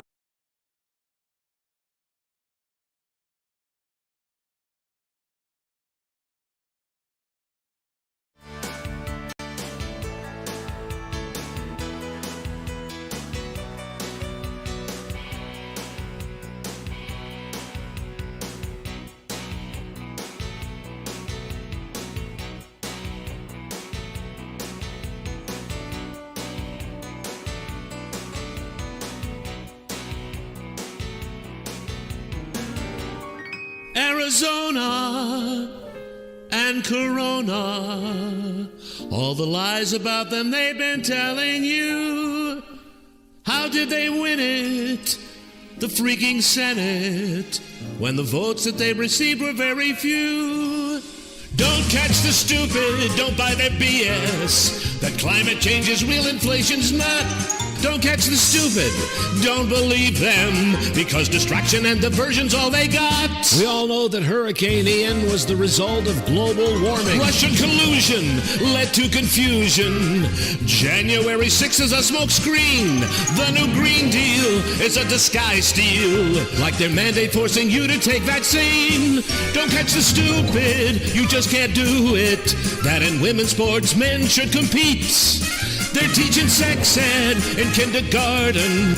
Their destructive policies we must defeat. Like wear a mask, don't wear a mask. Statues have fallen, it's so appalling to ignore Hunter's laptop and his theft. Don't catch the stupid, reject their nonsense. Everything is stupid on the left.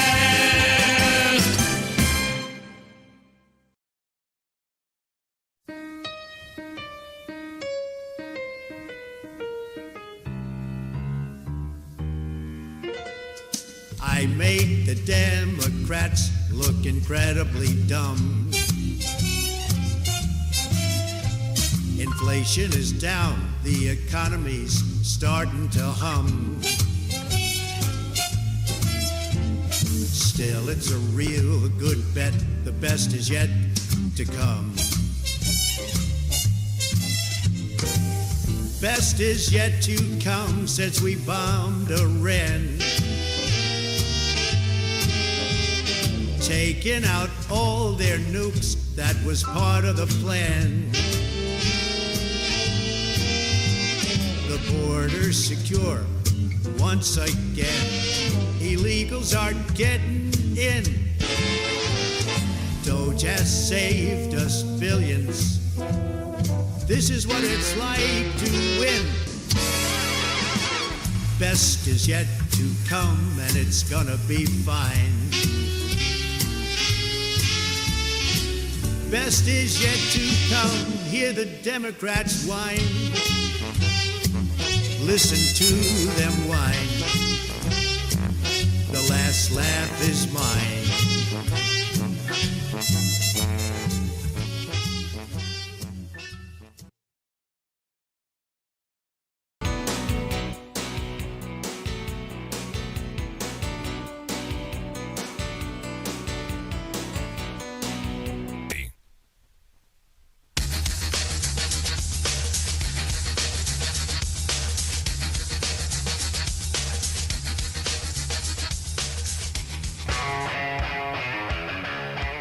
Republicans traditionally underpoll New Jersey.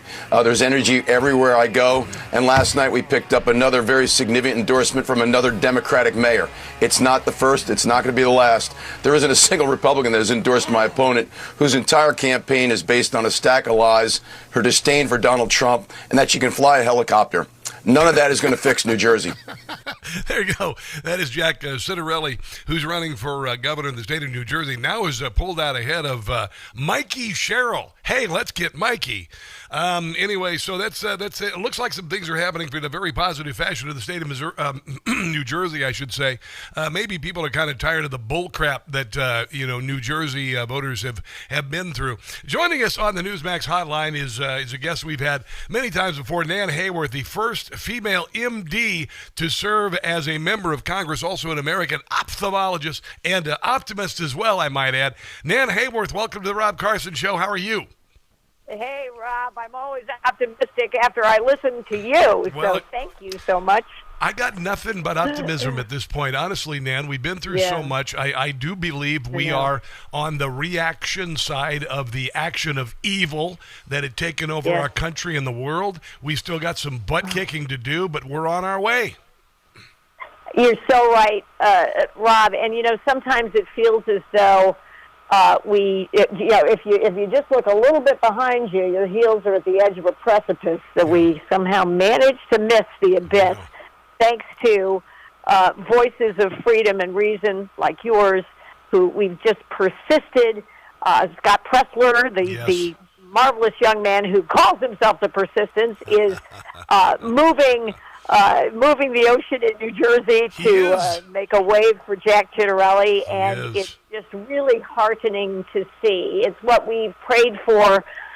You probably saw Scott Adams, who's such a magnificent voice of reason and a great wit and a great patriot, was in tears today. Oh, really? He said, because of the great peace compact for the Middle East. And he said, I sacrificed my friends, my job, my well-being, and possibly my health, because I was determined to support Donald Trump. Nan, I lost all my friends. I've lost all my friends, and I probably lost my marriage. My wife announced she wanted a divorce the day after the election. That's incredible, Rob. Oh, it hurts. It hurts like a son of a bee. Does. Listen. Yeah. No, I've been, my husband, God bless him, of 44 years now. And, speaking of the New Jersey connection, we met in New Jersey. I have great fondness for New Jersey and great admiration. But honest to goodness, we were always aligned on philosophy of life, which to me is what politics is. It is applied philosophy. How do you view your life and the lives of others? How do you view your role on this extraordinarily precious planet and in this singularly magnificent country? 100%. And we've both always viewed it as having an obligation to preserve it for the generations to come. Thank God. And the more I think about it, Nan, the more I realize, and even today I was just thinking about how fortunate I was to be born here. We take it for granted, but my God, we are so fortunate to have been born. Do you realize how rare that is on this planet? Out of 6 billion people, to be one of several hundred million who maybe were born here, let alone live here. My God, it's precious. You are so right. It is, out of all of human history, think of that as well. Scott and I are both, my husband and I are both the children of immigrants. We are both first generation.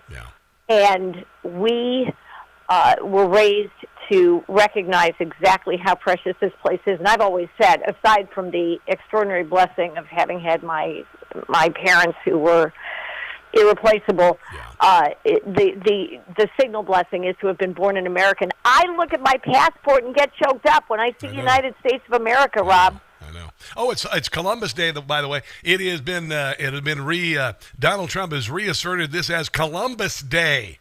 So I'm going to make some pasta That's what I'm going to do later, Nan. I made some hella sauce this weekend. I'm going to throw down some pasta. I want to ask you this, Nan. You know, we got this deal in Israel. The only issue that I have is they let those damned bastards out of the prisons in exchange for the hostages. I saw this today that Israel Defense Minister Israel Katz said on Monday that an announcement by Palestinian terrorist group Hamas to hand over 4 bodies of Israeli hostages is a failure to meet commitments. There's an expression going around called FAFO. Bleep around and find out. You know what? I'm hoping that Hamas does that to give us and Benjamin Netanyahu permission to finish the job. What do you think about that? Well, I've been thinking about it, Rob, and look, the reason the peace compact has been signed today, and it was, President Trump is always true to form. Introducing world leaders in Egypt for the signing ceremony. Norway, boy, things aren't going too well for you. I know. Where are you? What happened to you? You know. I love it. I'm listening to it, and I said to myself, you know what? It's Donald Trump's world. We just live in it. I swear to God. I swear to God. Nan, on a side, the other night I go to the Kennedy Center. So I just moved to Washington, D.C. about 4 months ago. And I go to the Kennedy Center, and I end up sitting by Andy No, all right, at this award ceremony. I know, it's crazy. So I'm sitting by Andy No, and he's looking for a place. I said, let's go find a place to sit. We go up to the top row. These are the cheap seats. These are the Walmart seats at the Kennedy Center. And I see this row of people. There are 2 seats, and I said, do you mind if I sit here? And the people say, yeah. And I leaned over, and I said to the person, I says, is this the Metallica concert? It turns out they're the delegation from Italy's embassy. And we ended up hitting it off. Oh, that's great. I love it. I need to dress up like Christopher Columbus. I'm supposed to have lunch with him this week. I'll tell you, well, Georgia Maloney was right behind President Trump. They are very close. She is a force of nature herself. And we do see this change. The Polish president, Viktor Orban. Nice. There is a movement toward national sovereignty in Europe, as there is in the United States. And it is the healthiest relationship for all nations to have their borders, to have their cultures. In America, it's true, we have a diverse, shared, and welcoming culture. We embrace the term melting pot, but it does not mean that we yield our culture to those who seek to destroy it from within. We're a melting pot, not a chamber pot, for God's sake. Perfect, Rob. Nan, we're going to borrow that, but with attribution. Can you hold on for the next break? I want to talk to you about how Elise Stefanik is doing versus Kathy Hochul after she endorsed Zohran Mandami, and also your thoughts on Zohran on the other side of the break. I'm going to keep that. We're a melting pot, not a chamber pot, ladies and gentlemen. Let's take a break and come back. This is the Rob Carson Show.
show. Joining us on the Newsmax hotline is Nan Hayworth, first female MD to serve as a member of Congress in New York, and also ophthalmologist and all. I'm thinking about getting soft contacts. What do you think about soft contacts, Nan?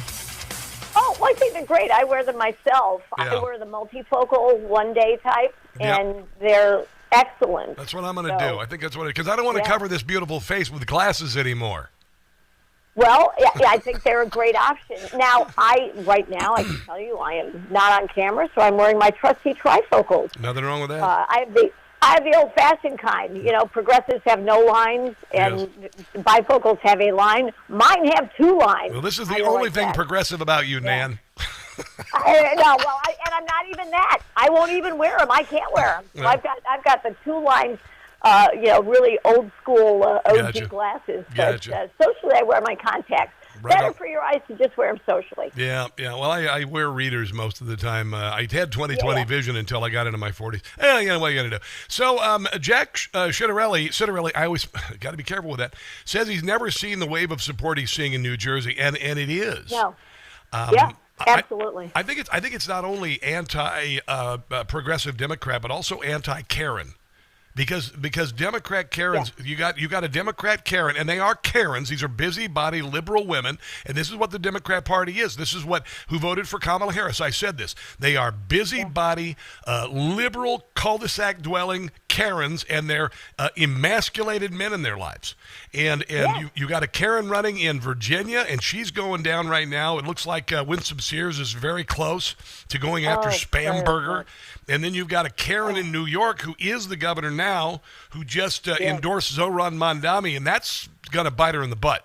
What do you think? He has not endorsed her in return. I'm reasonably certain. Certainly that was the case at the time that she endorsed him. So, and it's just that, you're not the most popular girl, Governor Hochul. It's just, one of those things. Even though I know you want to be a scold.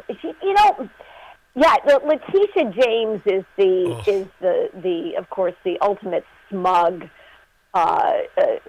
unrepentant scold in the state of New York, but much worse, obviously. Yes. And the paper case against her certainly sounds as though it's fairly airtight. But interestingly enough, apropos of Governor Hochul, she is giving $10 million taxpayer dollars toward the cause of defending Letitia James against this charge, which has absolutely How in the hell do you give money to her legal defense fund from tax dollars? Are you kidding me? Yes. Well, apropos, in turn of Elise Stefanik, Elise is, not surprisingly, because she's a savvy politician, bringing this sad fact, this outrage, fully in view of the public. So, 10 million tax. It'd be one thing if she were being sued for something she did in her role that was relevant to her role as Attorney General, and then, it would be not unreasonable. But in this case, this is a personal matter, although it is disqualifying for her to be Attorney General. But good gosh, if anything, that obviously argues against devoting even single taxpayer dollars. Well, there's no way this can stand. There's no way this can stand that 10 million taxpayer dollars can be used to defend someone who has allegedly committed mortgage fraud in her private life by claiming her father was her husband, among other things. And other things, right. And I think that the current case is based on her having declared a home that she purchased and proceeded to rent. Yes. But she declared it a second home, intending it in those statements to use as a personal residence, which she didn't. And she also endeavored to, and she reported income from the rental property to the IRS, but, in order to use some deductions because she was, she was the landlord of rental property. So, I mean, it's there. It's a paper case. It's like, come on. Wow. And of course, but the suffering that the left wants to inflict on us knows no bounds. And the reason they've been able to get away with it is because people have either failed to notice, and they seem to be noticing now because the costs are actually starting to sting in a significant way.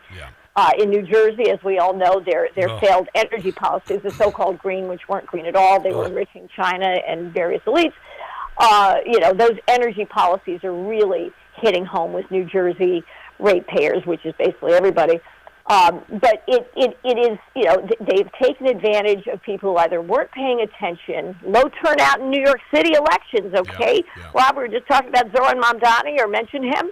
In a low turnout election, these people with an activist base can do, obviously, and do, win. They can win. They can do extremely well. Now, Nan, we're going to wrap things up here. I want to wrap it up on the Zoran Mamdani thing. Now, a couple months ago, I said I didn't believe he could win. Unfortunately, the Democrat Party has presented voters with a crap sandwich, now without the bread since Eric Adams dropped out. What's going to happen? Well, I will say that Andrew Cuomo is starting to put ads up that I think for him are probably some of the better sorts of messaging he could broadcast. People saying, look, he's a real New Yorker. He's going to tell you what he thinks. We're going to tell him what we think. And he knows this city. He knows the state of New York. He's the best choice. So I think he still has a chance. There are groups mobilizing to try to help him on certain local issues that will be very painful for condo and co-op residents. Outrageous stuff that the left wants to do to them and Mamdani wants to do. So we will see. This is going to be, it could be down to the wire. We know Mamdani's failing as though, it's all clear skies, but he accepted $13,000 in foreign contributions. I heard. That runs afoul of the... He's also got ties with the Qatar royal family, too. His family's got ties with the Qatar royal family that are coming out. Listen, we got to run, Nan. Nan, it's been a glorious talking to you today. Thank you so much for finding the time. Where can people find you on social media? Oh, Rob, every once in a while I'll post on X at Nan Hayworth. Well, I appreciate your input. Have a glorious day, and thanks for checking in. We'll have you on again soon, okay? Honored to be your guest, Rob, anytime. Right, thank you. Let's take a break and come back. This is The Rob Carson Show.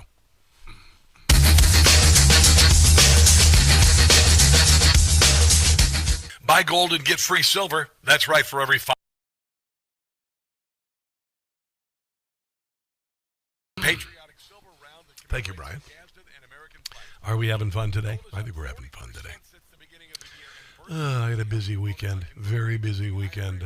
I went driving in Buck and had a very nice time. Had some company. It was very nice. Had some good food last night. Had some pasta in honor of Columbus Day with my cousin Kennedy. That was pretty cool. It was delicious. Called Il Porto in Old Town Alexandria. Had a nice pasta. And I by the way, I wrote a piece on Substack about carbs. Every woman that I'm meeting these days is absolutely opposed to eating carbs. And I'm like, are you out of your freaking mind? I mean, honestly, ridiculous. Please, have some damn carbs. For God's sake, life is not the same without carbs. All right, who we got here on the Rumbly-Roo? Dookie Bear still there. Thanks for the heads up there, Dookie Bear. I used one of your comments on the air just a few minutes ago. That was pretty cool.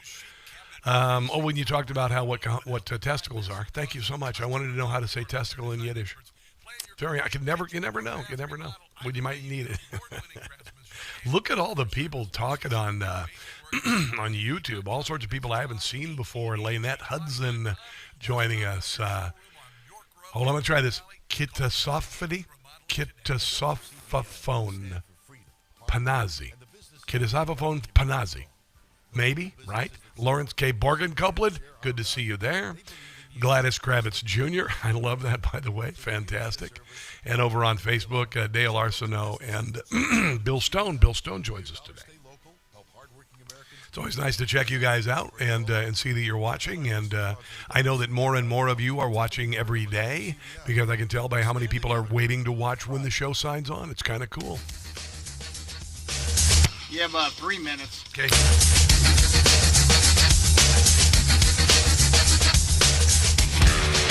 Yeah, the Chiefs won last night. And, if you want to complain about it, wham, wham, boo, friggity, who. The Chiefs won last night. You know, whenever I wear my Chiefs hat here in Washington, hey, yeah, Patrick Mahomes cheats. Oh, well, when was the last time your team went 3 times to the Super Bowl in the decade? Okay, so there you go. I'm tired of defending the Chiefs, to be quite honest.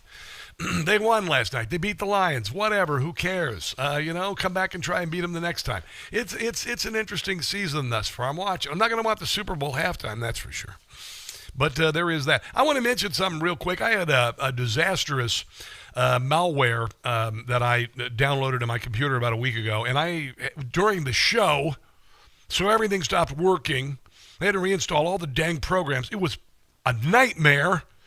Then I discovered WebRoot Total Protection, real-time antivirus protection against emerging threats like malware, ransomware, phishing, and I get phishing all the time, phishing on my cell phone, phishing in my Gmail, ridiculous, always trying to sell you on something, always trying to get something so they can scam you, take your money, but not with WebRoot Total Protection.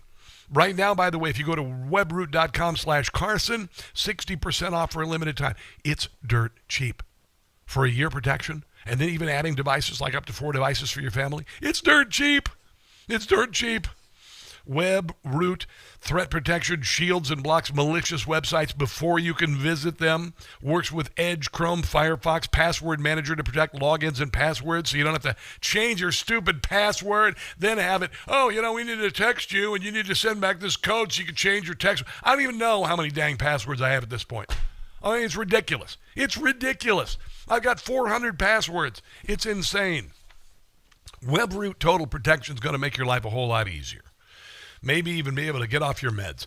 60% off right now if you go to webroot.com/Carson. 60% off your subscription when you go to webroot.com/Carson. It will definitely help you out, and it's maddening otherwise. Now, we got a lot of other stuff to get to on the show today, including what's happening outside of ICE facilities. We've got dark money mega donors giving billions of dollars to universities. Oh, George Soros spent $20 million to oppose Trump's National Guard deployment in D.C. Didn't work out so well for him, did it?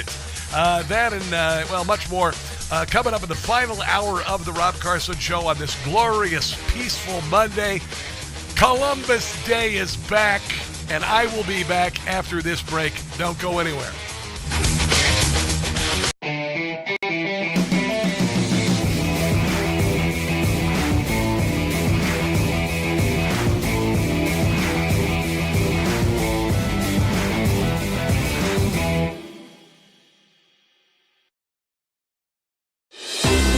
Hi, it's Tony Marino, host of the super popular Newsmax Daily Podcast, a rundown of the day's top headlines and top highlights of Newsmax shows and interviews you may have missed, plus some sports, stock markets, and even some yucks, all packed into about 20 minutes. Search for the Newsmax Daily with me, Tony Marino, on your favorite podcast platform, and check out our entire lineup of great podcasts, including Greg Kelly, Rob Carson, and Jerry Callahan at newsmax.com/listen.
web. This is the Rob Carson Show. This is the Rob Carson Show, hour number 3 today. It's been a pretty darn busy day today, this Monday. This hour, we are going to talk to Brigitte Gabriel about this Middle Eastern peace deal and the release of hostages and all that. I've been corresponding with her via text the last few days, and she's a spitfire, so all I need to do is really just say, here's Brigitte Gabriel, and she'll just talk for like 10 minutes. And everything she says is ridiculously awesome and accurate and amazing. And I can't wait. I can't wait to hear what she has to say about this, because she's going to give you a take that nobody else has. An amazing woman, and she's always a remarkable guest on the show. And we're honored to have her on, because I know everybody wants her on today. So there you go. So we got that coming up. And then, of course, we've got a lot of things to talk about. I was just printing off a piece in the Wall Street Journal about guys leaving their jobs to prospect for gold, because gold is $4,100 an ounce. Unbelievable. Unbelievable. Here's Donald Trump today at the Knesset. Broken promises from many other American presidents. You know that. They kept promising. I never understood it until I got there. There was a lot of pressure put on these presidents. It was put on me too, but I didn't yield to the pressure. But every president for decades said, we're going to do it. The difference is I kept my promise and officially recognized the capital of Israel and moved the American embassy to Jerusalem. And look what's happening. Look what's happening now. We had so many posers as president who said they wanted to move the embassy to Jerusalem and announce it as the recognized capital. But it took Donald Trump. And all the while, the Democrat Party screaming that he was Hitler. Honestly, you guys you are awful. Awful, awful. I could say worse things, but, the FCC prevents me from saying that. The Democrat Party is such on a death spiral to hell. And you've been wrong about everything. The media has been wrong about everything. And here we are today.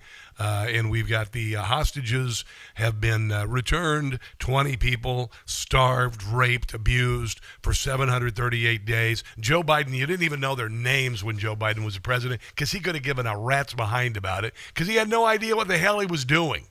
No idea what the hell he was doing. He did nothing to end the conflict at all. He only started wars. Honestly, look what you did.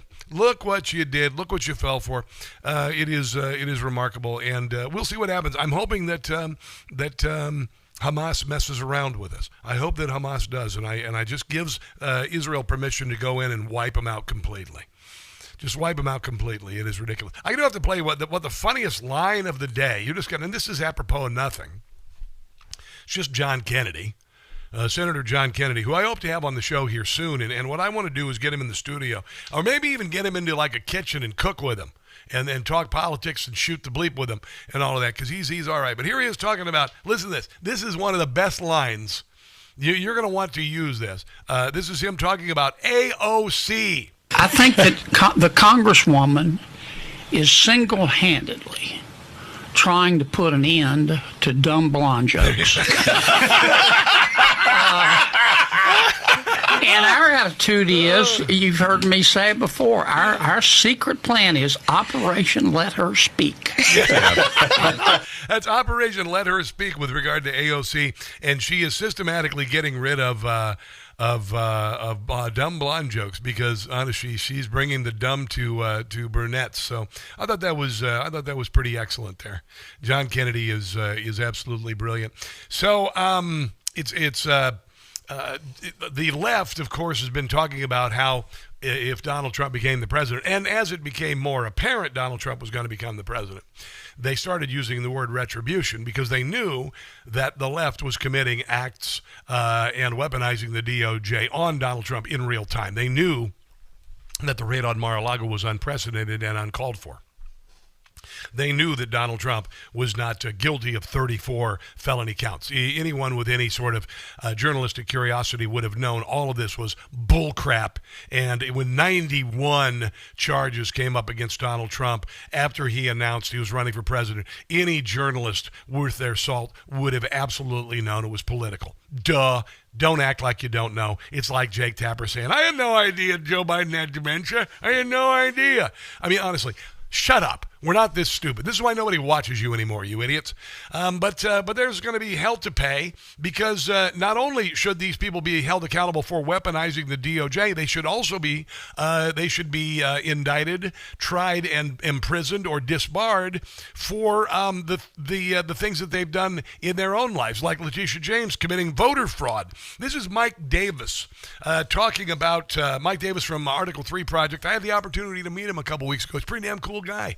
Really, really cool dude. And here he is talking about the hell that is coming. You can call it retribution, whatever you want, but it's actually just it's accountability. Yeah, those indictments we just saw for Comey and Tish James are the appetizer indictments, and the big one, the main course, is going to be the conspiracy against rights. Ooh, I can't wait to order. I want to order right now. I'll have the special. If you would, please. The Brennan Goes to Jail for Life special, please. Can you get that for me? With a side of Chris Ray Goes to Prison as well, just on the side, and a sprinkle of Jim Comey Goes to Prison. Under 18 USC Section 241. I've publicly called for this for the last 3+ years since the Mar-a-Lago raid. Remember this with the Russian collusion hoax. Oh, yeah. The Russian collusion hoax. People need to go to jail for that. The Democrats made this up to help Hillary Clinton's campaign. She needs to go to jail, too. I'll have a big sign of Hillary Clinton. Ooh, that sounded weird. I don't know if I want that. To cover up her corruption and to take out presidential candidate Donald Trump. They failed. Yep. President Trump went into office, and so they tried to destroy him while he was in office, and they tried to destroy him with the lawfare because he declassified Call it retribution. I don't even care. Fire hurricane before he left office the first time. And those people who did this raid, like Jay Bratz and others, they did this to cover up their own corruption. This is the biggest scandal in American history. They politicized and weaponized intel agencies and law enforcement to take out their political enemy. This is third world stuff. And I would say to these lawfare Democrats, justice is definitely coming. Ooh, I love that. But here's CNN, of course, trying to morally equivocate and say that Tish James committing mortgage fraud. Everybody does that. Aside for a second, what Tish James, and again, we're still getting the details, but if it's related to this mortgage issue, I mean, this is something that everyone in America, or many people... Really? Does everybody say you're married to your dad so you can get a deal on a mortgage? Does that happen a lot? Did people buy investment properties, lie about it, say that they actually live there so they can make favorable mortgage rates? Really, does everybody do that? At least if you're lucky enough to be able to buy a house in America, you deal with this, right? The federal government doesn't go after all of these people for doing this. Yeah, but you did that to Donald Trump, and you ended up finding him $451 million. This is brand new from Jim Gossett as the Prezi about Tish. Her tush is going to jail. Looks like Tish may go to jail. Fingers crossed. Will George Soros post her bail? He might go too. Trish, you know your many crimes will catch up with you. Mortgage fraud, that's her crime. She could do substantial time. I hope so. Trish is gonna pay for saying things untrue. Her indictment is a sign. Do the right thing and resign. Playing fast and loose for Trish is nothing new. I hope they all go to jail. We waited 9 years, 10 years for this, for people to pay for what they did, the abuses and usurpations. I told you. The federal government committed abuses and usurpations the founders could have never even dreamed of. We became the Soviet Union. We found out that Jack Smith literally surveilled Republican senators. And Kristen Welper, on NBC had Lindsey Graham on, and she was making all sorts of excuses. She even said the FBI didn't surveil. All they did was they just looked at some phone records or something. I mean, Letitia James have said that they are said that they are innocent of these crimes that they've been accused of. But Senator, very quickly, they'll have a chance to prove it. You know, this jackweed did nothing at all to defend or even have any curiosity that Donald Trump was innocent while he was going through all this bull crap. To the appearance, though, Senator, the fact that President Trump publicly called for his attorney general to indict people. Do you think that crosses a line? Yeah, because they committed crimes, you moron. Between the Justice Department being independent from the executive branch. Well, what about the Justice Department working at the behest of Joe Biden to go after Donald Trump? 91 counts after he decided to run for president, Kristen Welper. I think our Justice Department in the hands of Biden crossed every line there is to cross. Yeah. I think within 3 days of announcing he was going to run for president in 2024, he did that in 2022. But what about Trump? He had 91 indictments. What about Now, I think the grand jury is going to take care of this, but you didn't care any about this. Nope. You didn't care that Letitia James made up charges that no one's ever faced. But Senator Biden never publicly called for Trump to be indicted. He had 90. Biden regretted that they didn't do it before the election. Jack Smith surveilled my phone records and 8 other senators. Listen to Kristen Welper. When she tries to defend them for surveilling senators, for using the FBI to surveil senators' phone records. Listen to this, Stalinist. Jack Smith introduced his brief against Trump October the 24th before the 2024 election, violating every protocol just to politicize the election. So this may bother you that people are being held accountable. It doesn't bother me one damn bit. And you're referencing the fact that the FBI obtained what has been referred to as basic information, date, time, length of calls. Senator, we covered a lot of ground. 2 weeks before the election. Oh, my God, woman. You have killed journalism. No, you haven't. No, you just killed journalism for the networks and the left because you have just sold your souls. Sold them, and there's no buying them back. Let's take a break and come back. This is the Rob Carson Show.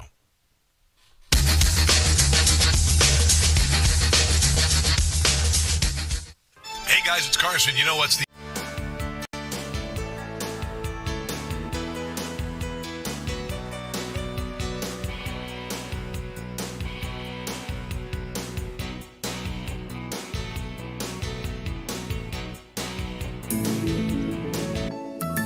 Mom Donnie, a socialist.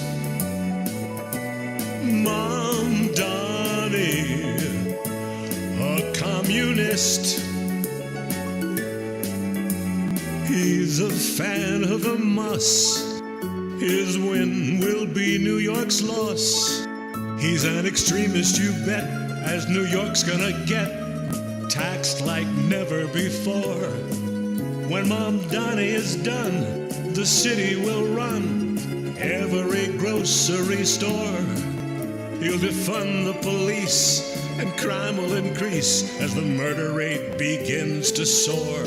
Mom Donnie, anti-Jew, he despises Netanyahu. It is really a sin. New Yorkers voted him in. They'll regret that they helped him win.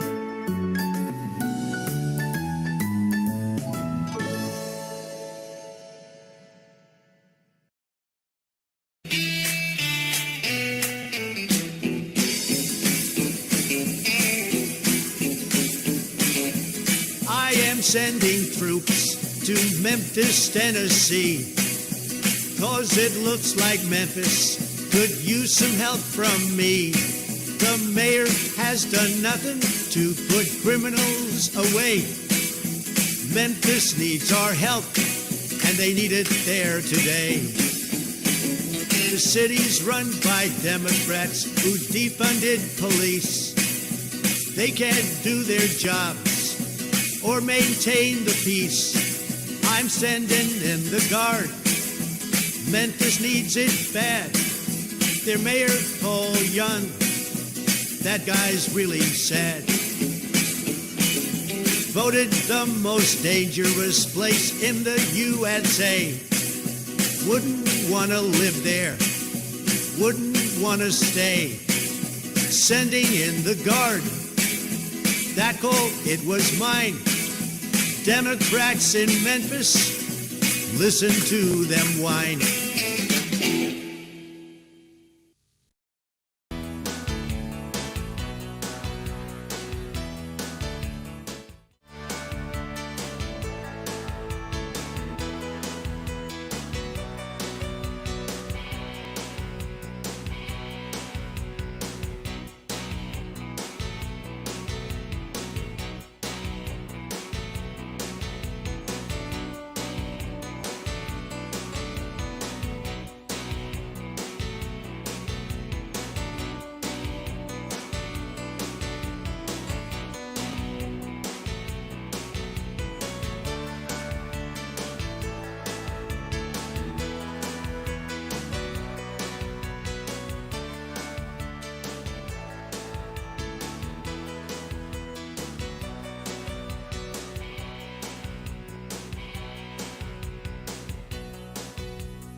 For you. I did a lot of listening to music over the weekend. It was very pleasant. It was very pleasant. I did some driving in Buck, got out into the countryside, drove up a mountain. It's a Sugarloaf Mountain north of Washington, D.C., and I went to Sugarloaf Vineyard with a friend, and it was the first time I'd been to the vineyard as a non-drinker.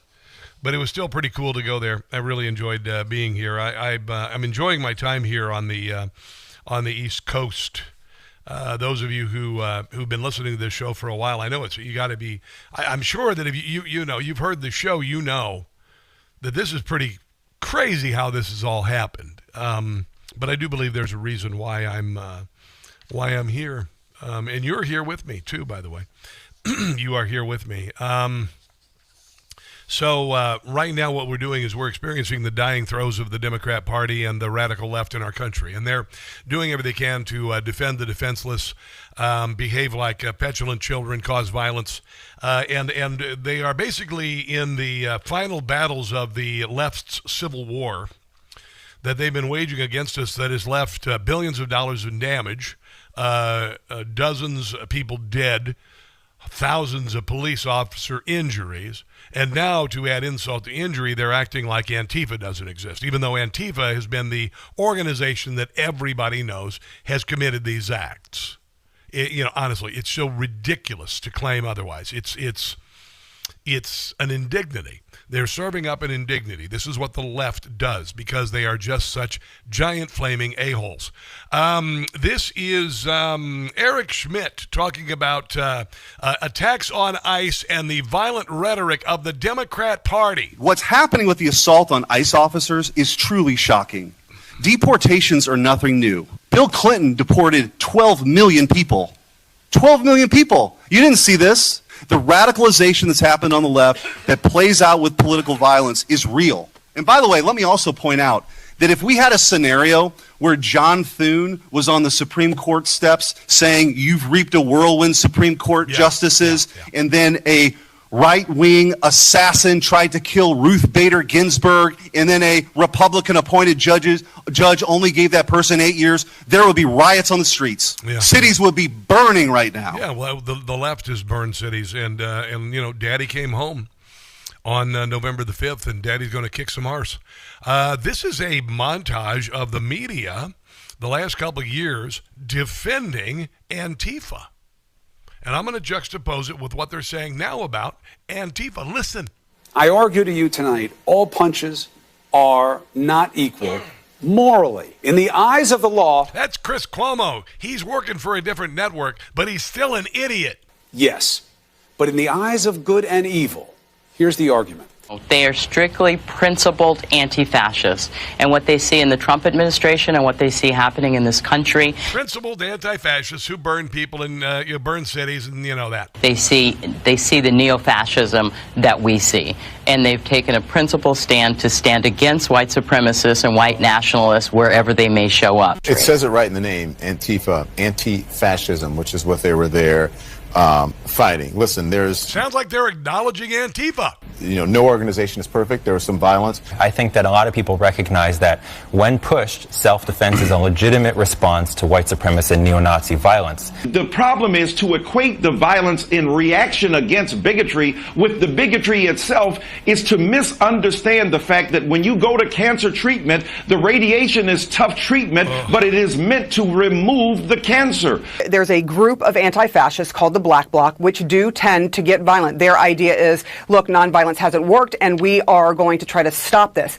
But they wouldn't have been there. They wouldn't have been anywhere near there had it not been for the fact that white supremacists, neo-Nazis were all made up, all bullcrap. And now, right now, as Donald Trump is going after Antifa, suddenly Antifa doesn't exist. There's no Antifa. This is an entirely imaginary organization. There is not an Antifa. I don't even know what Antifa is. There is no group. It's not even like far-right groups like the Proud Boys and Oath Keepers. Compared to right-wing extremists, Antifa-linked violence is rare and limited. It isn't an organization. It is a in many ways mythology. It's not like the Proud Boys or the Oath Keepers, sort of defined terrorist organizations with leadership that leads violence. It's not a highly organized movement. It's a moniker. It's not a unified group like the Proud Boys are. Things like Antifa are things that are thought up. It's all in this guise of going after Antifa, which is nothing. There's no organization called. Oh my God, you people. I swear to God, every month it's something new that they will defend the indefensible. They will defend the indefensible, burning Tesla dealerships because suddenly out of nowhere, Elon Musk is a Nazi. You people will take your marching orders for anything. Absolutely anything. You people on the left, you took your marching orders. You said that it was natural for girls to want to become boys and go on puberty blockers and get hysterectomies and have healthy breast tissue removed and make a fake phallus out of a sheath of skin from their arm and fasten it between their legs like an ear waiting to be transplanted. My God, what's wrong with you people? What in the hell is wrong with you? I'll tell you what's wrong with you. It's the same mania that swept across Germany in the 1930s, the same mania that swept across Russia in the 1920s and 30s, the same mania that happened in Mao's China. This is what you fell for. My God, I hope you get a reality check because history is going to leave you behind. 80% of us are going in the right direction of history. 20% of you are going to be left behind. Homeboys, hillbillies, and Hebrews. I said this before the election. It's still happening. And the left is spiraling into hell.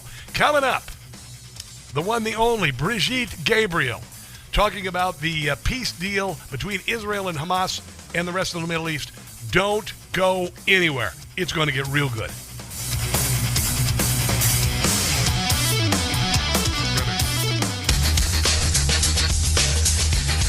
Hey guys, it's Carson. When I was a kid and I would ride in a car, I would get so car sick and so nauseous, my parents would have to carry me into the house.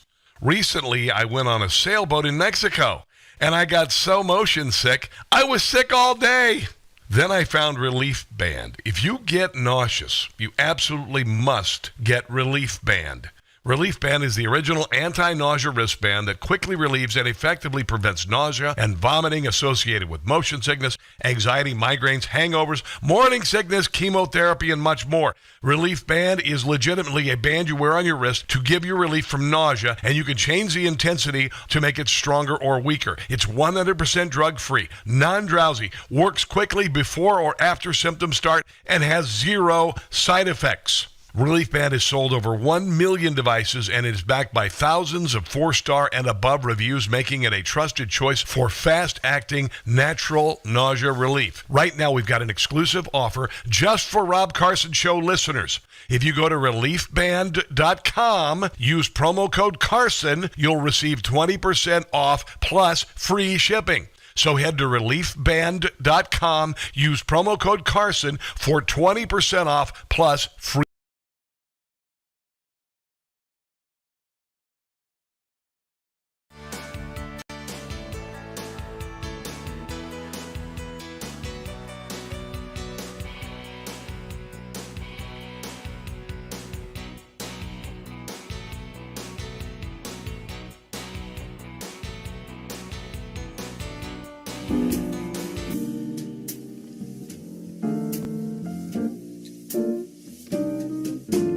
Looks like Tish may go to jail. Will George Soros post her bail? Trish, you know your many crimes will catch up with you. Mortgage fraud, that's her crime. She could do substantial time. Trish is gonna pay for saying things untrue. Her indictment is a sign. Do the right thing and resign. Playing fast and loose for Trish is nothing new.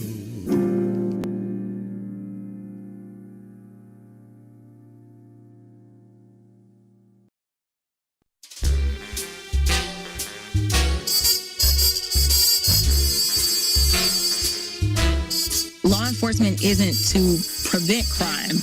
Law enforcement solves crime, not necessarily prevent them from happening. Buffoon. Jasmine, she is a buffoon. District no longer exists. Out of the Congress real soon. I'll be glad when she's gone from D.C. No, Jasmine, it will be pure bliss. I know that this may not sound PC. That mouth on her I will not miss. Buffoon. Jasmine is a total fake. Her ghetto accent's not real. How much more can we take? Buffoon. She was drawn out of her seat. Will be in Congress no longer. Her leaving will be a treat.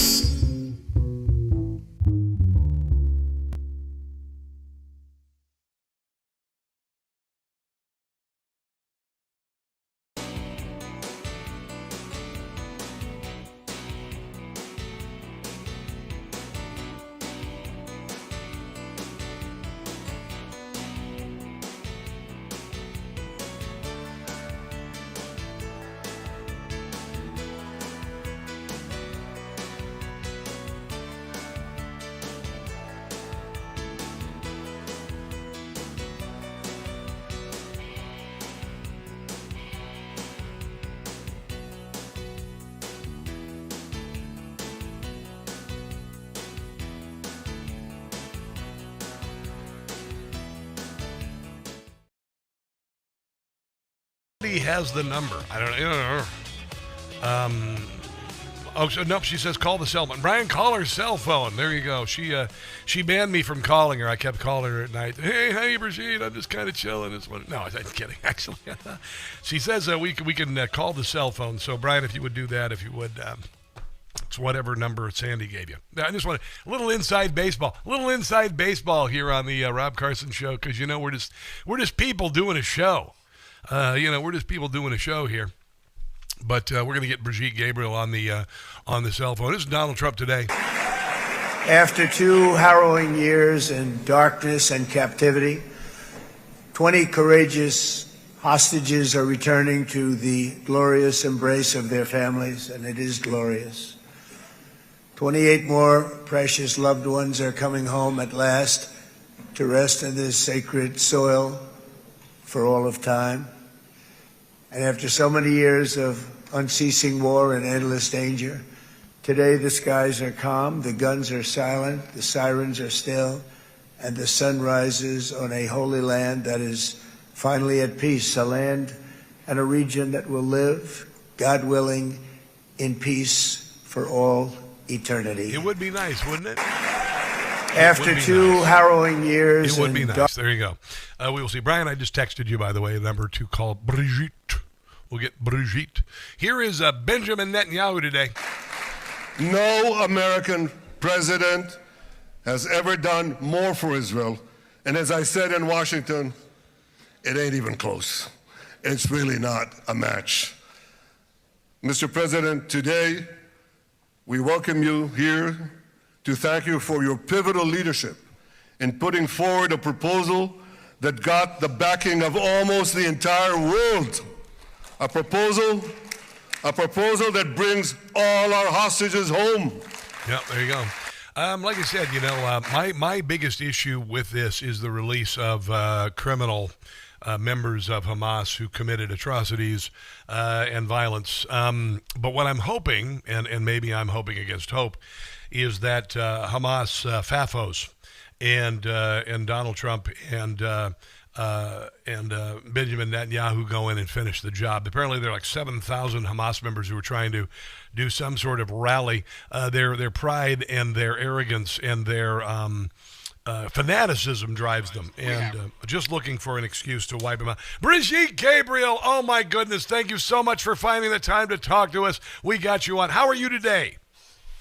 Doing great, my friend. What a wonderful day. Doing great. Glad to be with you. Brigitte, I'm going to tell you, as a father, I saw some of the reuniting of the hostages with their parents, and I wept today. It was just so beautiful. And singularly, the release of the hostages is gigantic. Let's just start with that, Brigitte. I'd love your thoughts. Well, it's an amazing thing to watch. We were all very pessimistic about the likelihood of these hostages coming back home alive. I mean, considering how Hamas operated, how deceitful they were, how brutal they were, how they are. The majority of the hostages died. We know the hostages now that they are trying to find their remains. So it is a miracle that these 20 survived until now, and they were able to be delivered home safely to their families. And like you said, as a parent, you cannot help watch the images of the families being reunited and not be so moved emotionally to see this happen. And look, what's happening right now is amazing. It's unprecedented. Yes. And what makes this so different, Rob, than any other time they signed a peace treaty or hudna between Hamas or the Palestinians and Israel is that this time President Trump brought the Arabic world together as well as world leaders. Yes. So the Arab street is watching their leaders that they respect, their royal kings, their princes, their elected presidents, whom they respect. They're watching them there, standing shoulder to shoulder with President Trump, with world leaders, saying, okay, we are committed to bringing peace to the Middle East, basically meaning, okay, Israel is here to stay. We're not going to get rid of Israel, but we're going to work on peace for the Palestinians. And that says a lot. And I Yes. think this is what makes this very different. The only issue that I have, Brigitte, and I remember texting you last week, and we were just kind of finding details, and I could tell you were a little irritated. Because I was too, and then I got to kind of see the puzzle pieces coming together, and what Donald Trump did to get us here to this moment. But it's still, I know that Hamas is right now not supported by the Arab world, not supported by Iran, because Donald Trump strategically took Iran out of the equation. However, these SOBs, in their arrogance and fanaticism, are still calling. They're still wanting to fight. And then another thing that I have a problem with is the release of some of their prisoners. So what now happens? Because I kind of hope that Hamas screws around and Benjamin Netanyahu and with Donald Trump's assistant goes in and wipes them out. But what are you hoping for, and what rubs you the wrong way about the parts of this deal? What rubs me the wrong way is that Hamas was not totally destroyed. Yeah, me too. What rubs me the wrong way is the fact that we put shackles around Israel's ankles for 2 years. Yes. Israel could have finished the job in 3 months. But because we had the Democrats in control, but because we had Biden in control, they were shackles around Israel's ankle because Israel couldn't do anything right as far as America was concerned at that time under the Democrats. They needed to be more careful. They needed to stop the genocide. They needed to stop, killing civilians, etc., etc., buying into the talking points of Hamas, which basically Hamas controlled the Ministry of Health, Hamas controlled the Ministry of Information, etc. And so that dragged this war so long until now. Yes. President Trump came and said, okay, I want to see peace happen in the Middle East. Now, does this mean Hamas is going to all of a sudden start loving Israel? No. Does that mean that the Palestinians themselves, these people who are, happy now that the war ended, you see them in Gaza happy that the war ended, they despise Israel. They are just happy they're behind live to see another day. Yes. And so the hatred is still there. The hatred is not gone. They're happy that they're not living under the bombs anymore because they are tired of 2 years Israel mopping the floor with them. Yes. And also they knew there were such fear that Israel could basically demolish Gaza totally and turn it into a parking lot if Hamas did not come to the negotiating table. So this is what the Palestinians were afraid of. So right now they are rejoicing because the war ended, not because they want to end the war long time with Israel. This is basically a pause button until they can get their act together and figure out what's going on. Now, and Brigitte, you mentioned the prisoners being released. Yes. Not to interrupt you, but just a quick thought about the prisoners. Israel is releasing the worst of the worst of the worst. No. These are the worst prisoners Israel has ever captured.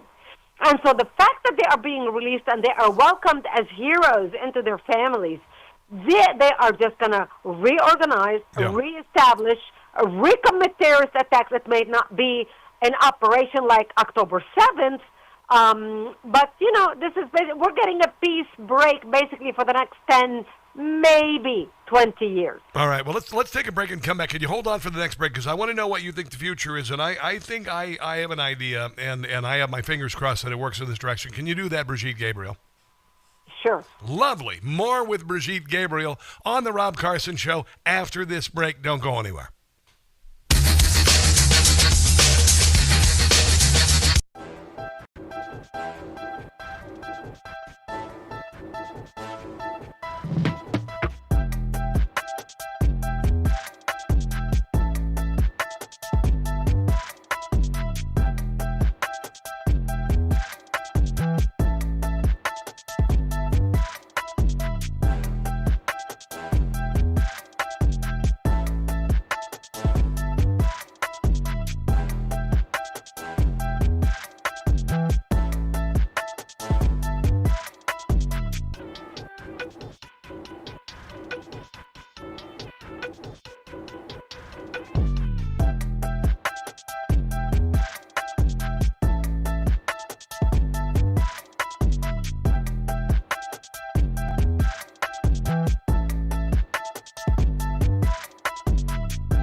And save while you feed the birds.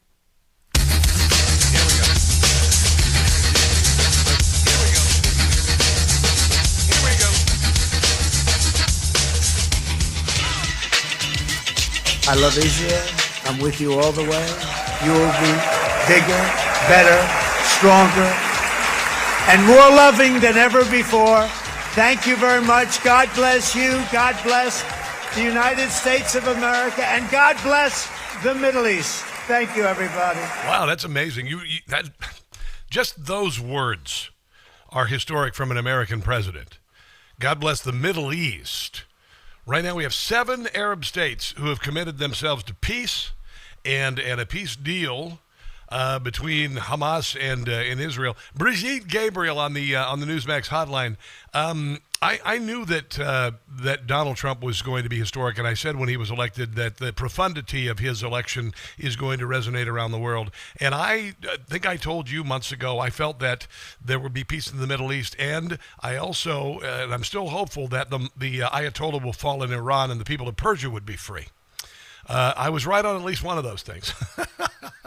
What are your thoughts? Yes, you were. And I can tell you we are now working on Lebanon as well, to have Lebanon to have peace treaty with Israel. So we're working in that direction as well. I'm involved with that. Good. And so there's a lot of things happening in the Middle East. You know, people follow a strong horse, Rob. Yeah. And America needed a strong horse. The world needs a strong horse to lead. Everybody in the world looks up to America. They have always looked up for America for leadership. America is the superpower of the world, and America has led. I mean, from World War II, remember, America led the world to freedom. And so the world looks up to America, and America has had a void. It was weak under Clinton, and then when we were attacked under George Bush, you know, we wanted to build the Middle East. We undercalculated the Middle East. President Bush ushered in a star dinner to the White House. They were working on appeasing people. It did not work. And, of course, then we had Obama, who started working with the Muslim Brotherhood. Yes. So the Middle East, the radical Islamists felt empowered. And they, you know, especially with Obama empowering Iran, working with Iran, cozying up to Iran, sending money to Iran. And then, of course, you know, President Trump was the pause in 2016, but then came Biden. So while President Trump, while we were about to see the fruit of all the sanctions he put on Iran, Biden came and unleashed the money again to Iran and let them breathe. Yes. And we saw what happened. Yes. So finally now, the world respects President Trump. The terrorists fear him. Our enemies fear him. He is unpredictable. And Israel needed somebody like President Trump in office to be able to help defend Israel and to also be able to tell the Middle East, look, Israel is here to stay. She's not going anywhere, and you all need to line up and work with Israel. And that's exactly what you are seeing right now. Yes, and I'm going to tell you, right now, now Hamas has no trump card.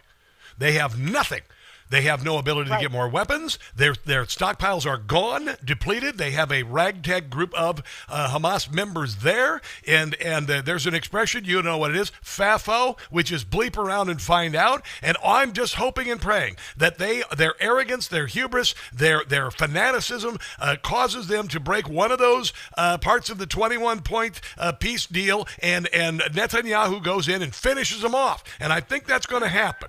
I really do, Brigitte. I think they're gonna chop their own hands off. That's how insane these people are. Go ahead. The Palestinians never miss an opportunity to miss an opportunity. I know. So, I know. They have a track record of that. Yeah, but they don't have hostages anymore. Right, exactly.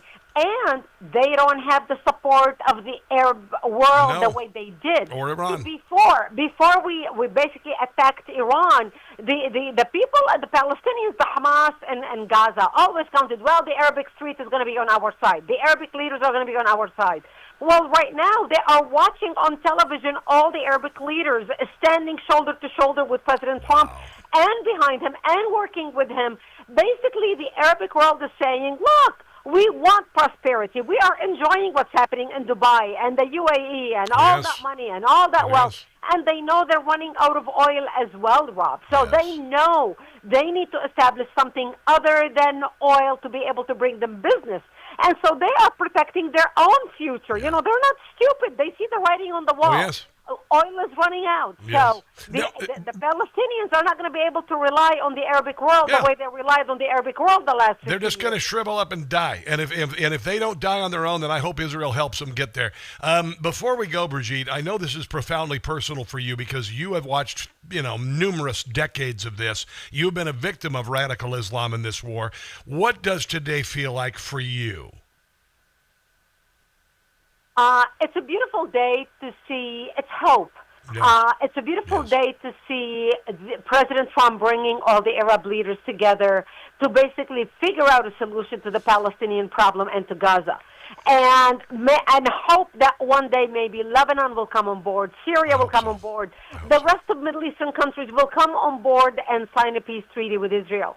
You've got to start one step at a time. You chip at a wall, one chip at a time. And hopefully the wall will come down, this wall of hatred, and they'll be able to say, look, Israel's here to stay. We might as well get along and start building a future for our children. Well, Brigitte, I do mean this. There was no one else who I wanted to speak to more about this than you, because I know your connection to it, you're passionate about it, and your expertise. So thank you for finding the time for us today. Thank you so much, my friend. Great to be with you. You are the best. God bless, and take care. Let's take a break. This is The Rob Carson Show.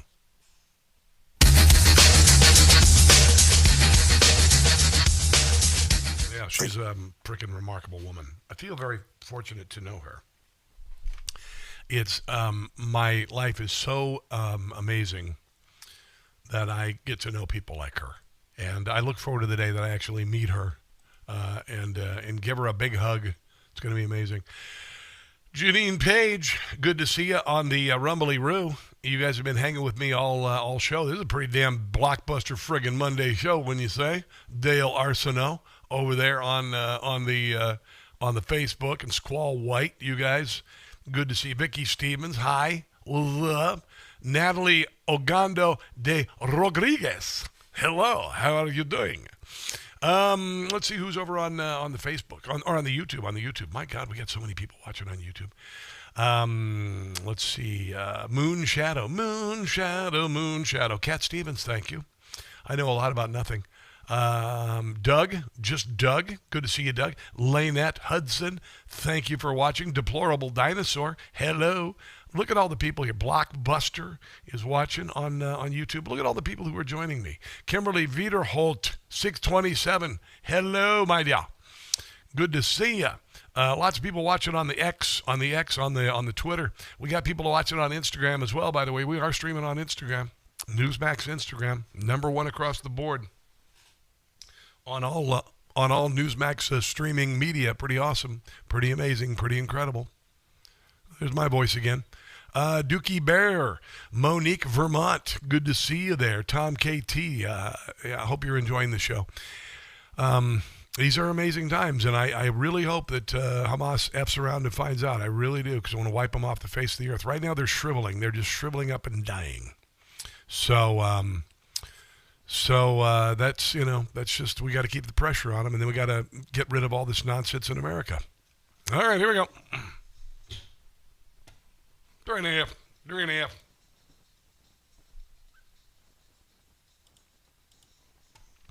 This is kind of cool. I mentioned this earlier, a piece in the Wall Street Journal. I'm out of the office, but I'm digging for gold. 2 weeks ago, Mike Hewlett struck gold, sort of. The California welder, plenty of hobbies, including snowboarding, skiing, dirt biking, gold prices reaching record highs. He's taken up a new one, prospecting. Went hiking in the forest of the Mount Shasta area with a metal detector, browsing over rocks and dirt, began digging. Picked up a metal buried in some gravel, digging it up, found a chunk of gold the size of his pinky fingernail. I was jumping around like they see in cartoons and whatnot. It turns out it was worth $175. There you go. Across America, a modern-day gold rush is underway. People on social media brandishing gold-flecked pans of nuggets while showing off their equipment. That sounded kind of funny. Don't show your nuggets and equipment on the web. It'll get you in trouble. I speak from experience. Yeah, over $4,100 an ounce. And there's an easy way to do it. Buy it while the price is where it is, because it's going through the ceiling. You got Birch Gold is a company that I have invested my money in. And if you buy gold, you get a free silver. That's right, for every $5,000 purchase from Birch Gold this month in advance of Veterans Day, they will send you a free patriotic silver round that commemorates the Gadsden and American flags. I'm showing it to you on social media right now. That's 1 troy ounce. Troy's going to be pissed that I have his coin, but it's Troy's ounce right here. And gold's over $4,100. Remember last weekend I said it was $4,000? $4,100. So text my name, Rob, to 989898. Rob to 989898 if you would. For Birch Gold, they will send you information, no obligation, A-plus rating for the BBB, tens of thousands of happy customers, and now a free silver round with qualifying purchases. Text my name, Rob, to 989898 if you would. I thought I'd play You this. are the greatest friend Israel has ever had in the White House. From Jim Gossett, the Rob Carson Show. You got a friend in me. You got a friend in BB. The greatest ally Israel's had. We'll work together, good times and bad. That's why our enemies are so darn sad, 'cause you got a friend in me. Peace, baby. You got a friend in me. BB, that was great. You want to do another verse? By all means, Mr. President, go ahead. You got a friend in me. Only on this show. I got a friend in BB. We work together, that's what we do. There isn't anything I wouldn't do for you. Partners for life, you know that it's true, 'cause you got a friend in me. You got a friend in me. Big finish. That was fantastic, BB. What song should we do next? You're my best friend. Thank you for being a friend. Why can't we be friends? The theme from Friends. I got friends in low places. That is Jim Gossett. You can go to patreon.com and patreon.com/Jim Gossett Comedy. Give him $10 a month. He'll send you 2 parodies every single day. He's a brilliant, brilliant man. Brilliant, brilliant man. We collaborate on these songs, and he's just amazing. Guys, have a glorious day. God bless Israel. God bless Donald Trump. This is the right choice for Maryland. And don't catch the stupid. I didn't realize that. Information. Truth is freedom. Is Newsmax. It's real news for real people.